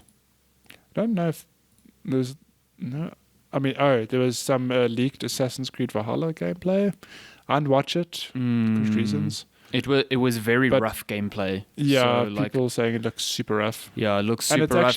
I think the thing that kind of struck me was that it didn't look that different from like Odyssey structure-wise, which is like fine. Like there's nothing wrong with that, but I don't know if I was expecting something different, but that's, yeah. Well, I'm sure you worry that they fall into the trap they did before where Assassin's Creed's just got stale. Like there's a reason they took a break and came back with Origins and it was like a breath of fresh air. So yeah, I don't know if they're going to fall into that same trap again now. I agree. I hope they don't, because I really liked Origins, but I immediately didn't go into Odyssey just because I knew it was like more of the same, and I don't want to burn out. So yeah. Oh, this is cool. Mortal Shell, that Dark Souls-ish looking game. So the beta was meant to be closed, but because of the demand, the developers just made it live for everyone on the Epic Game Store. Oh. So you can go and download and play I think it's about an hour, they said, of Mortal Shell. It's like the opening. I've downloaded it, but I haven't played it yet. It looks interesting. Like I kind of want to give it a go. So, well, I also think it looks interesting. But then there was that showcase. Was it the PC Game Show? They showed that one boss fight. And it was like, bad. Yeah.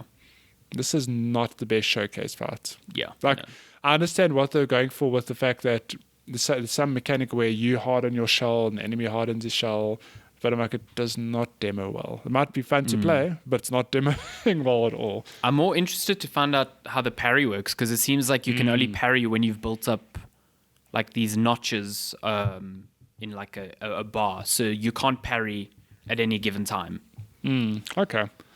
It's interesting. Yeah. I'm keen to try another Souls like that maybe isn't terrible. That's actually good. Yeah, exactly. Well, you say that, but you like Remnant from the Ashes, and I still need to play that. What a cool game. Yeah. Cool game, that. I think that's all the news. Is that all the news? All the news. Now we're on questions. If you want to send us a great question, you can. At Checkpoint Chat on Twitter, on Instagram, on TikTok. All the things. You can email us, checkpointchatpodcast@gmail.com. Cool. Yeah. What do we have today? We have a lot of questions. I'm just going to get the trash out the way quickly. Hang Wow. on. We've got a question from Alessandro Bobo. Wow. Says, can I send a TikTok? Well, can you? No, you can't. You don't have a TikTok. That's You rude. can send one I to my literally personal just TikTok, said we though. could send to TikTok. I know, you're such a liar. Why are you lying to all this? Let's start with Megs on email, who has dropped us a bunch of questions. So let's fly through these because we have these and others. And what's the time now?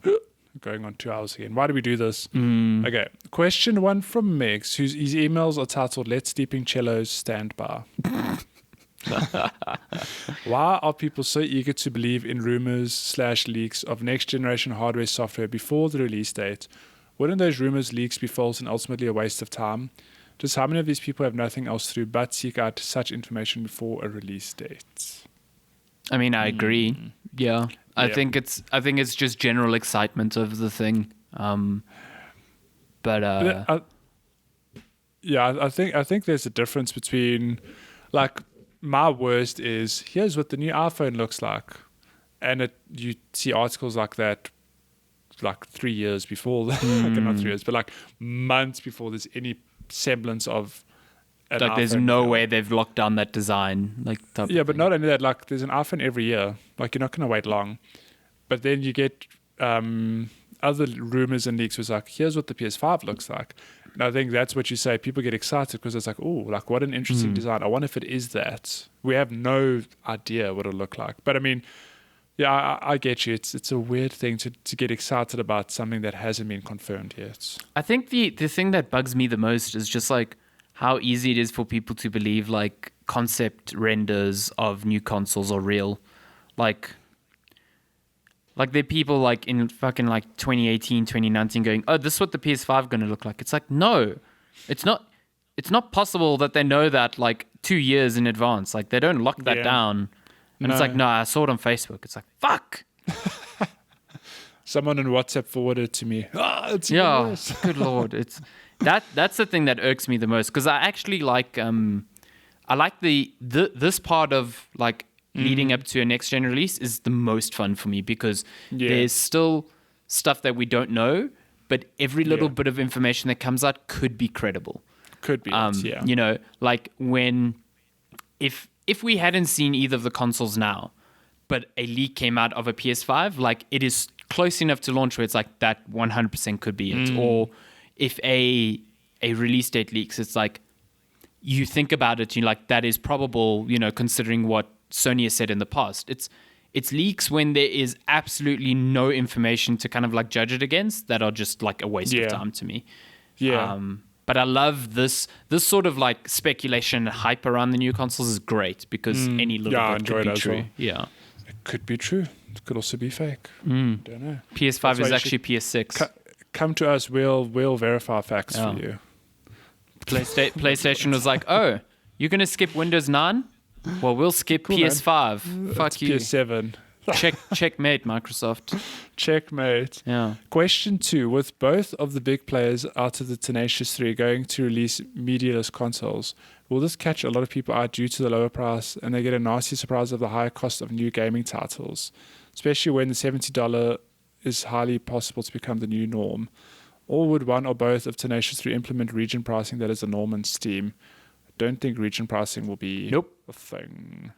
Nope. I think we're very lucky with. I don't know what happens with Steam and Epic, but we're very lucky that we get some of the pricing. I think and it doesn't. I think it the doesn't difference apply there is to every that game. publishers there are able to set their own prices, like agnostic of the platform they're on, whereas consoles here, like all the regional pricing is handled by Sony or Microsoft, so it's standardized. You know what I mean? But I hear you and I agree with you. But then I remember that Gears 5 was stupidly cheap on Steam That's for a some good reason. point. That's a really Which good is point. like, but I mean, that's like an anomaly because for the most part, PlayStation games and I think even Xbox games on the Xbox store are full normal price. Yeah, that's a very But good point actually. I didn't Like think of what that. happened on Like Steam? Gears is 5 a was $60 stupidly game, cheap. but it's differently priced on Xbox and PC. That makes no sense. I don't know. It'll be interesting to see, Megs. Like I don't know. And like Alessandro pointed out last week, the $70 thing might not be the norm. It might just be a. I've started coming thing. around to the thinking that it probably will be. But I also think it'll be the norm. But I don't know. Will we bounce to $80 maybe? I think it's going to be the norm, and I'm just curious to see, like, God, I'm dying. Take those cronies away. No. I'm curious to see, like, back in 2005, the whole $60 thing was sort of like a push from console manufacturers as well, because I think they wanted to avoid like infighting between the publishers. Yeah. But this doesn't seem to be the case this time. So I'm like super curious as to what happens. Like, will Activision be like, $70 is our new norm, and then EA is like, fuck that, we're going to undercut you with 60. It's like 60. Yeah, I mean, we don't actually know. But what's interesting is that was it NBA 2K that was like, hey, it's going to be Sweat Simulator $70. to Sweat 2021. Simulator. But have you looked at the pricing tiers? They've got a package where if you pay for it, you get the current gen and the next gen. Yeah, they're doing this weird thing. You see, Take-Two. People forget that Money. that Take-Two owns 2K. Like, they praise Take-Two for like GTA, but Take-Two is also like behind some of the most nonsense practices in our industry, like putting gambling machines in NBA games. Like, fuck that shit. Yeah. But yeah, like you said, they're not offering free upgrade parts. Instead, you can pay $100 to get the both. PS4 and the PS5 version. Like, what the? I was like, why? Okay, when does NBA come out? Like, end of the year. Just like buy it on Okay. the console you So have. just buy it on. Why pay It comes out every $40 more to like be like, oh, when I get the new console, this other version that I've paid for is now redundant. Like, but you're paying more for that. Yeah, just wait. Makes me mad. Makes me mad. You're so triggered right now. I'm just gonna go to the next. It's just question. so shit. Ah! Since the both of you are switchers in quarantine, do you play docked or handheld 80% of the time? Why did you do this instead of the alternative? Lately, I've been playing portable, almost entirely. portable. Yeah. Yeah, I play exclusively portable purely because if I'm sitting at my PC, I'll probably rather just play a PC or PS4 game. If I'm in bed, I'm playing Switch. I've been playing a lot of Pokemon just casually, and Pokemans. it's a great game when I'm watching TV or watching something that I don't really have to focus on. Like, weekends are a good thing because I basically just put on the TV for soccer, and like I'll focus on the Chelsea game, but the other games are like background noise, and I'll play Pokemon while I'm watching, quote unquote, the game, Yeah. and that's really fun. I have noticed that Pokemon kills the Switch in like 2 hours. Is that on the Switch Lite or your OG Switch? I know Shani's got the Switch Lite, so I should just take you it got the back. OG She's not Switch. using it. Irritates me. So annoying. Take it back. I'm like, I got Give you her the the- Switch. Well, sort of got you the Switch, but Sort you here's got the her the Switch. Switch. And because she was like, I was like, oh, Pokemon, you know, she loved Pokemon, whatever. But she is different in the way where she's like, she'll play games on her phone. Like, she plays a lot of mobile games while watching TV. But for some reason, I'm like, well, just instead of the phone, play the Switch. She's like, no, I feel like I focus too much then on the Switch and then I can't watch TV. So I'm just, it baffles me. Like, I can't understand it, but that's the reasoning. So You have to get her Animal Crossing.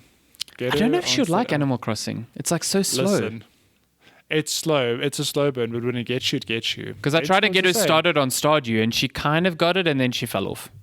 That Lens goes the same. She's like, yeah, I kind of get it, but nah, like not really hooked. Animal Crossing, she played like an hour here and there and fell off. And then one day she just picked it up again and she was just hooked. Like it just clicked. And she's like, 100 hours in Animal Crossing. Is Lenska still playing Animal Crossing, or has she moved on? No, she every now and then she's still looking to sell her turnips. You got any good turnip prices? Let her know. God, I haven't bought turnips in like 2 months. You have to unlock landscaping. Yeah. Whatever it's called, terraforming. I'm gonna go back, and my villagers are just gonna have axes and ready to kill me, like boot me off the island. We're like, we haven't seen you for 4 years. Yeah, What's going exactly. on? They come with their fucking snide remarks like, "Hey, long time." It's like, Okay, bitch, dude, you living here slow down, rent please. free. What do you want? Next question. Is there a possibility that the Ultimate Fighting Championship Fight Island is a dead island scenario about to come true, but not with zombies? Wait, what? There were zombies in Dead Island? Oh, Dead Island. I was thinking Dead or Alive. Sorry. Never mind. Because Dead or Alive, they had like a fight island. So. Yeah. I mean, I think... I the still world can't is in a believe weird that is place a right real now. thing that is happening. Like, it's... Dead or alive in real life. No. Well, do you not know that this fight island is a real thing? I've heard rumors. I have no idea. It's that 100%. So Dana White, It's who Mortal is the owner of Kombat. UFC, like he's like it's in progress. Curvin, who's a big UFC fan, keeps updating. It's like 100% happening. It's I mean, what has a this fucking dude weird not- world. Has this dude not played Mortal Kombat? We don't Yeah. want the Nether Realm to take hold of us. He's Shang Tsung. Nether Realm's the studio. No, Has he not played Mortal Kombat? I don't know. He clearly hasn't. He's Shang Tsung, and he's going to summon Shao Kahn, and Raiden is going to protect Earthrealm. Raiden. This is reality. I don't know. Yeah. Is it? It's just bizarre to me. You know what they should Yeah. do? They should put the UFC octagon like out at sea, and just like you fighting, and then there's like spray from the waves, and that'll be fucking cool. But if you fall into the ocean, you get eaten by sharks. Wow. Just like Mortal Kombat. Why is there no octagon level in Mortal Kombat? There should be. Listen, Ed Boon, hire me. It's because it's because the game's 2D. It would make no sense. I mean, They try to make it 3D, and it was garbage. it was garbage. You're right. Yeah. Question. Okay, this is part 6, but it's not question 6. Why was The Last of Us part labeled as such instead of The Last of Us 2? Was it an afterthought? Perhaps no sequel was ever planned or thought of before way back in 2013? There's actually a explanation from Neil Druckmann about this very thing. Oh, really? Yeah, I won't pull up the interview, but he basically said that, I mean, it's a bit of a fluffy answer, but he was like, he doesn't consider this a sequel because he considers this and the first game to be two halves of a single story, which after playing it, I 100% agree that that's what it is. So he said it would be weird calling it it would be weird calling it 2 because that kind of like signifies a like broken off sequel, whereas this just felt like a continuation. And a lot of the inspiration for that came from The Godfather, where it was Godfather Part 2, Godfather Part 3, which should have never existed because it was terrible. But like if you look at The Godfather Part 1 and Part 2, they do feel like two halves of a single story. So yeah, that was his answer. And I'm like, at first I was like, that sounds like a bullshit answer just to make a fancy name. But after playing the game, like, yeah, I get it. You're like, okay. Next question. As fans of Bloodborne and Dark Souls, would you guys be playing YS Origin on the Switch later this year? I don't know what that is. I saw the I trailer, have no but I don't idea know what it is. Is it Dark Souls on the Switch? Ooh, well, there's already Dark Souls on the Switch. Can play Dark Souls on the Switch right now. Yeah, but will it be good on Switch? I mean, Probably not, no. I don't know. 30 frames per second. Ugh. Oh no, you gotta get. Well, I mean, Bloodborne's what 30 is frames. Bloodborne? Yeah. It's 30, but it looks good. Yeah, it looks. It's got terrible frame pacing, but I'm so glad I'm not sensitive to that because, like, I honestly can't tell. Yeah. But for some people, it Whatever. literally breaks the game for them. So super It's glad like, I'm I not that can't see. person.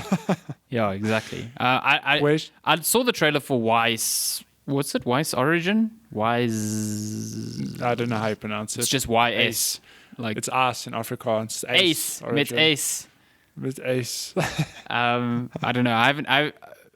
If the game is sort of like that, like a Souls-like, then yeah, I'm keen to check it out. But I have no real touch point. You know what I do want to play in terms of a Souls-like is the Surge 2, because I heard Surge 1 was like, but everyone says Surge 2 is like really good. Yeah, I mean, I thought the Surge one has like this cult following, which is why it got a sequel. So the sequel is apparently cool because it's like it adds to the combat in a way where you target specific body parts on enemies, and depending on if you kill them on that body part or like cripple that body part, you will get armor attributed to that part of the body, which you can then augment onto yourself. Which sounds like a really cool mechanic. That's pretty interesting. Yeah. Damn. Well, when are you gonna play it with all the time you have? I don't know. Huh? I don't know. Question 8. Alessandro, as a tamer of a troop of hounds, is the saying that sleeping dogs lie true or false? Yes. Please also explain your answer instead of simply saying no or yes. Damn it. It definitely is. Like, when you have this many dogs, like, often they'll be chilling with my mom in her, like, office where she works, because they just follow her around. And like I'll come in to say hi, and she'll be like, "Please don't disturb them. They've just gone back to sleep, almost like they're all babies, you know, which they are really like babies. Don't awaken the children." So yeah, when they are sleeping and you do not want like a ruckus, let them lie, which is pretty easy in winter because they just love the heater, man. They just chill. Oh my god, I've got Luna sitting right next to the heater now. The other day, like, my dad, he came into my room while I was working, and he was dying of laughter, and I was just like, "What's going on?" He's like, Pikachu, who's our little Yorkshire Terrier, little shit. Mm-hmm. You know Pikachu, the little one. Yes. He went in front of he loves the heater. He gets real close, whatever, almost like a cat. But I think my dad was there just like walking past and just like observing him. And it seems like he farted in front of the heater, and he got such a fright because it made like a noise, like, and the flame came. He like yelped and jumped away from the heater. Was this a gas heater? It's a gas heater. Oh my word. That's hilarious. Woo, I died. Physics. Died laughing. So I wish I'd seen that because that would have been on the floor. I mean, is Pikachu turning into actual Pikachu? Yeah, exactly. That dog. Good lord. That dog has got the energy of Pikachu. Jesus, so much energy. Part 9. Sorry, this is part 9. So Migs is obviously going for he's Godfather part 9. Yeah. What the outcry from minions at Resident Evil Village is in fact Resident Evil 8 Village. Wouldn't the fault be with Capcom with how the poster cover is made, especially since it follows a similar scheme to Resident Evil 7? I mean, Meg's attached photos, he's not wrong. In Resident Evil 7, the evil at the end is like the 7 is highlighted. And in Resident Evil 8/Village, I mean, the 8 is highlighted. Beginning, the 8 is highlighted. Listen, so I got people giving me shit for this, and I don't understand why. I don't make the rules. I just write the news stories. I just wrote the news. I just wrote the news story, and people give me so much shit about Capcom says it is Resident Evil Village. If you go onto the website, it is Resident Evil Village. If you go onto the Steam store page, it is Resident Evil Village. Alessandro Barbosa, captain of Capcom, called it Resident Evil Village. I don't fucking make the rules. Blame him. Of course it's Resident Evil 8. I know it's Resident Evil 8. Capcom knows it's Resident Evil 8. It continues the story from but they're calling it Village. I don't know why. I don't know why. Look, I think it's a bit silly. Just call it 8. Just call it Resident Evil 8 really Village. fun. That's not hard. They're like, no, we want people to remember the village. They'll remember the fucking village. But the village is like the main theme of the game. Get that. It's fine. You can still... They're like, we want people to abbreviate it village and not RE8. It's like, oh my fucking God. People are going to abbreviate RE8 regardless. Yeah. You cannot control how people perceive your sequel. I mean, you can try, but it's very difficult. It's like Sony being like, we want to rebrand. We don't want you to call it the PS5. We just want you to call it PlayStation. It's like, Microsoft tried that. It didn't work. Idiots. No, it's PS5. Well, on Village, I really want to revisit Resident Evil 7 and play the DLC because there's some Chris DLC there, and there's other story bits that I've just never played. I still never finished 7. Oh, pick it up on PC. It's cheap now. I think I've got it on PC. I've got it on PS4. Yeah, because you played it with PSVR. Yeah, that is a trip. That's a trip. That is. That game's old now. I don't know if that's not fun. It's Sure. Yeah. If you It's want stressful. an adrenaline rush, it is real stressful. Also, Lord. fighting the father in VR, not fun. When you Not have a to good like time. turn in like little notches, and he's like running past you with a chainsaw. Not Like fun. no.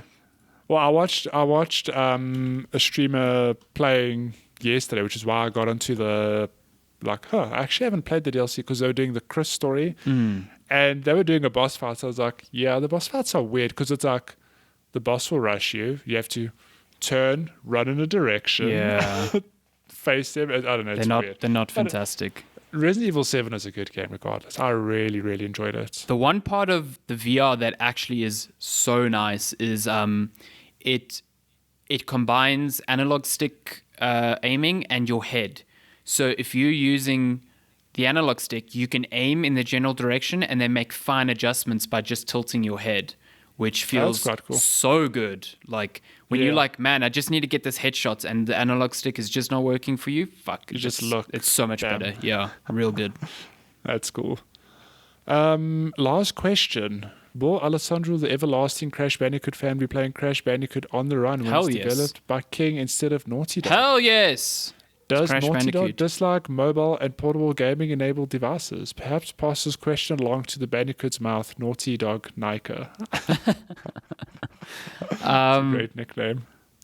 That game looks cool, man. I don't know.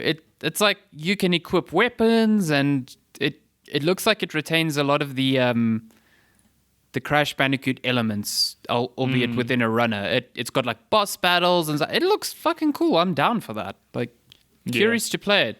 If it's the same bullshit like, oh, Crash only has 3 lives per day, I'm going to be sad, but I'll play it. You'll still play it though. Yeah. Okay, we've got a few more questions. I'm It's excited now for the real sequel though. That About Time. actual sequel. Hell yeah! I'm And that's out soon, isn't it? It's like a month or two. October. I think, Oh wait, so yeah. it's October. Why do I think it is August? You're Okay. stoked. On Instagram, we have 3 questions from Cello. He says, besides Marcello. Moses using a Beyblade, do you have any other fun stories from your cartoon days? Fuck, still, that's so funny. Still, just like, imagine Moses is like, my Beyblade. people, I have found the people. Beyblade to rip the ocean. What a dumb cartoon. Oh my god! I'm trying to think what I watched as a kid, and I watched a lot of cartoons, but no dumb moments come to mind. I watched a lot of Dragon Ball Z, which we were talking about on the stream as well. And I'm On the still next watching Dragon episode. Ball Z. Yeah. Previously on Dragon Ball Z. On today's episode. Next time on Dragon Ball Z. Man, the disappointment still stings. Like, you like record each episode for a week and it's like nothing happens. It's Nothing it's actually real. happened. The abridged, well, not the abridged version, but they re-released the old, all the old ones in a version called Kai, where they edited a lot and cut out a lot of the filler. It's real good. It's real fucking good. Yeah. There's still some of those like episodes where nothing really happens, but because it's one episode as opposed to like 10, it is 10, much yeah. better. Yeah. Much better. That's cool. I don't remember any silly moments. I mean, I Like, think what- being a kid and trying to understand why Master Roshi's nose always bleeds when he sees boobs is kind of strange. it's such an anime thing. Yeah. Like, why? Why is it a nosebleed? Explain. Okay, no further comment on that No, question. no. No. What is your favorite Yu-Gi-Oh card, and why is Harry Yugi's grandfather? Apparently I you mean- have a terrible deck. Okay, dude. I did not watch Yu-Gi-Oh, so I cannot actually answer. Oh, that. did you not Actually, play the cards either? Never. My favorite card is the White Dragon. Blue Eyes White Whatever. Dragon. Blue Eyes White Dragon, yes. I think that's the Listen. one that Yugi's grandfather had, and then Seto Kaiba tore it up or something. He tore up my card, that son of a bitch. That's, But it doesn't or maybe matter. it's 'cause Joey's card. I don't know. At least I'll always believe in the heart of the cards. Do you know how much it irritates me that the first season doesn't follow the rules of the game? It like, At all? because I was like, man, I should watch Yu-Gi-Oh again. And then after the first 2 episodes, I'm like, these card battles suck because they're just making up their own fucking rules. Like, there's no tension because like, It's horrible. I love it. It's like, you played this because They're just you like, had this they throw out deck their and most you powerful played cards on the second turn. It's like, what is this bullshit? This doesn't follow the rules. Yeah, dumb anime. Like, what's going on? What's my favorite card? I don't know. It feels like a cop-out answer, but I like Dark Magician. I think he looks cool. What does Dark Magician do? I think he's like Yugi's main card. He's just like a Dark Main Magician. It's pretty Wow. cool. Exodia is pretty cool because he's like 5 different cards, and if you manage to get all 5 cards on Oh, that's, yeah, I know on that it, then you win the game. one. Okay, cool Yu-Gi-Oh! That's Yu-Gi-Oh! Hour. Now we can move on to actual conversations. Why is Trackmania so addictive? Now, we touched on this earlier, and I can just confirm that it is addictive because it's just fun. Simple as that. I think there's that just- rush of like always wanting to be a little bit better.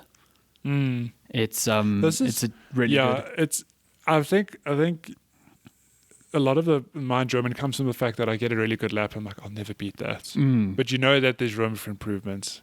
That And dopamine hit on a good lap though. Oof. Yeah, and then like after many attempts, you finally get the perfect line, and you shave off a few split seconds. Like, I'll never beat that. Oh, But you remember, like, but I didn't take that corner optimally, so Yeah. I can actually beat it. And you just keep going again. you're and pushing again. the limits of human ability here. Like that's Yeah. what it is. I mean, I watched the clip that you put out on Twitter from the stream, and like I think that clip encapsulates why Trackmania is so good, because you can actually see you like go silent, and your eyes are just so focused.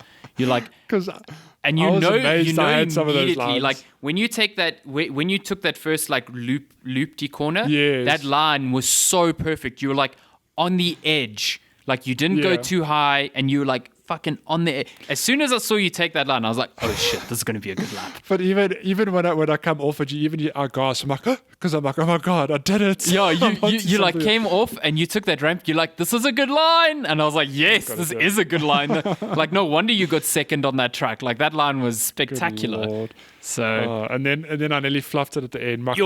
car clipped something, My and it started heart. flipping. I was like, oh no. my heart when you took that ramp and you hit the top, my heart just sank. I was like, oh like, no, no. he's gonna miss it. He's gonna miss it. And you Just nearly did. landed. Like you hit the top. I And, nearly and what's did. funny is that you were 0.2 seconds off the main time, and I tell you now that's where you lost the time. That's where I lost it. Yeah. I should have just. That little bounce Yeah. at the end and the fall is like 0.2 It's just- seconds. Like, Damn that game. So when you're playing, yeah, next week. Cool. Cool. See you so there. excited.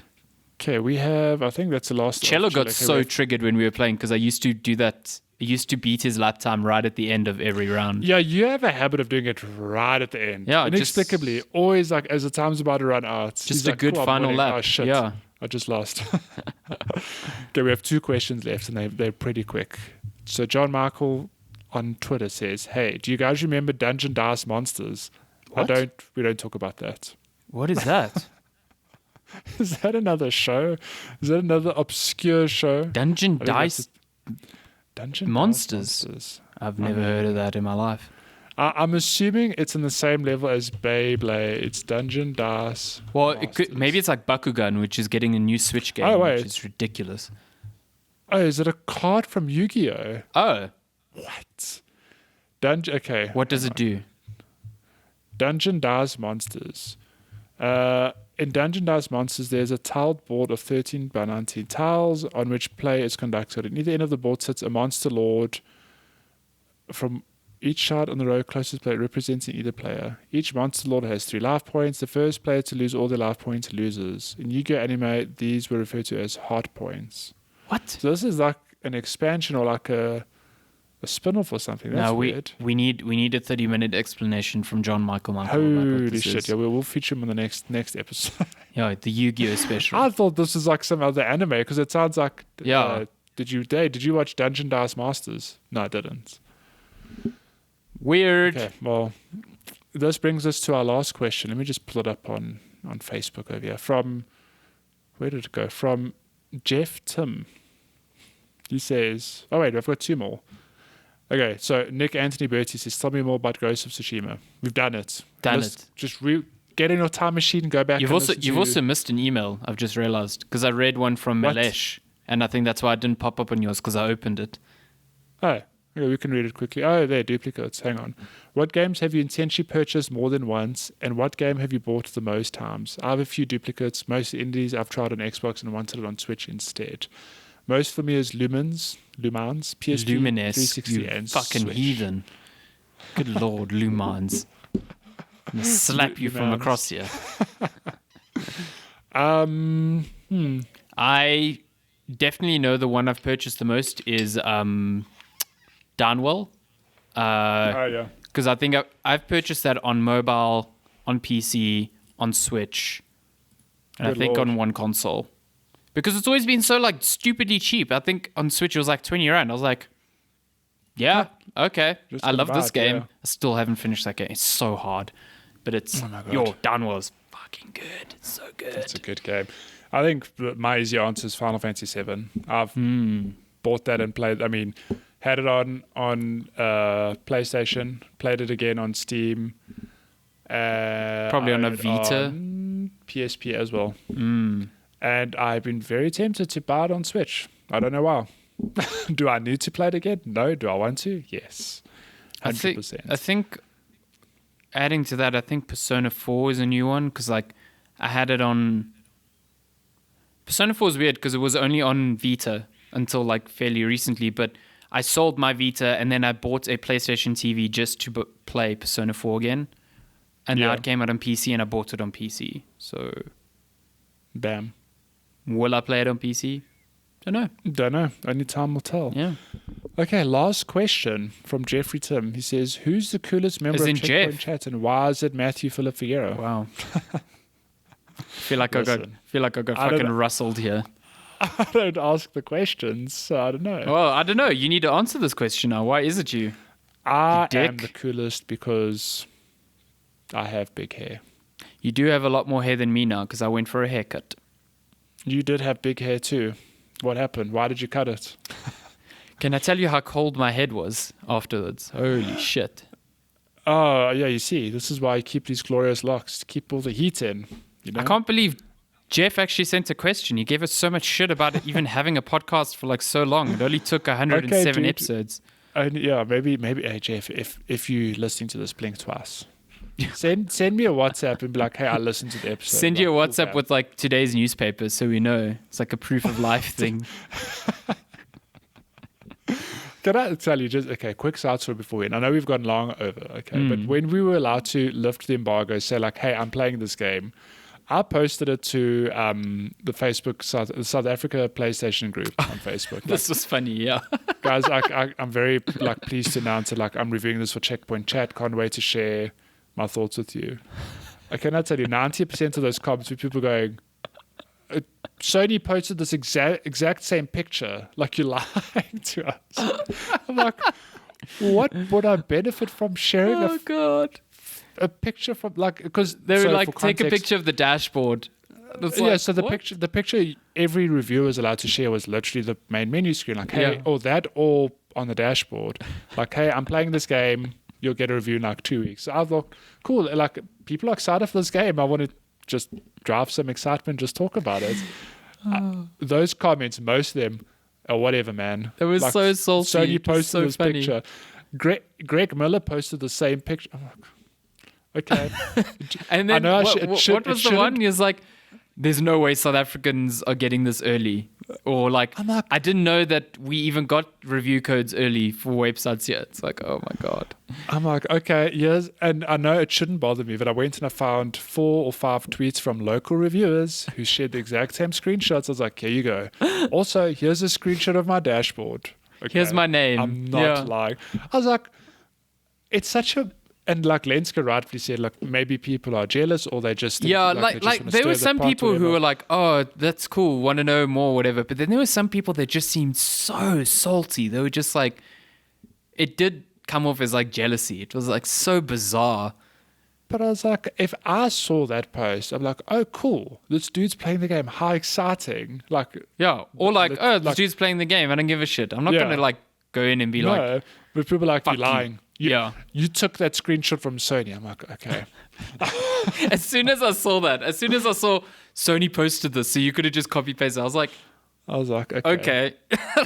Okay. And then I shared the screenshot of my dashboard, and the guy was like, "You should have shared this image in the first Oh place." my I was God. like, if this thread has taught me anything, is that if I'm ever in this position again, I will I'm never 100% sharing this it. way around.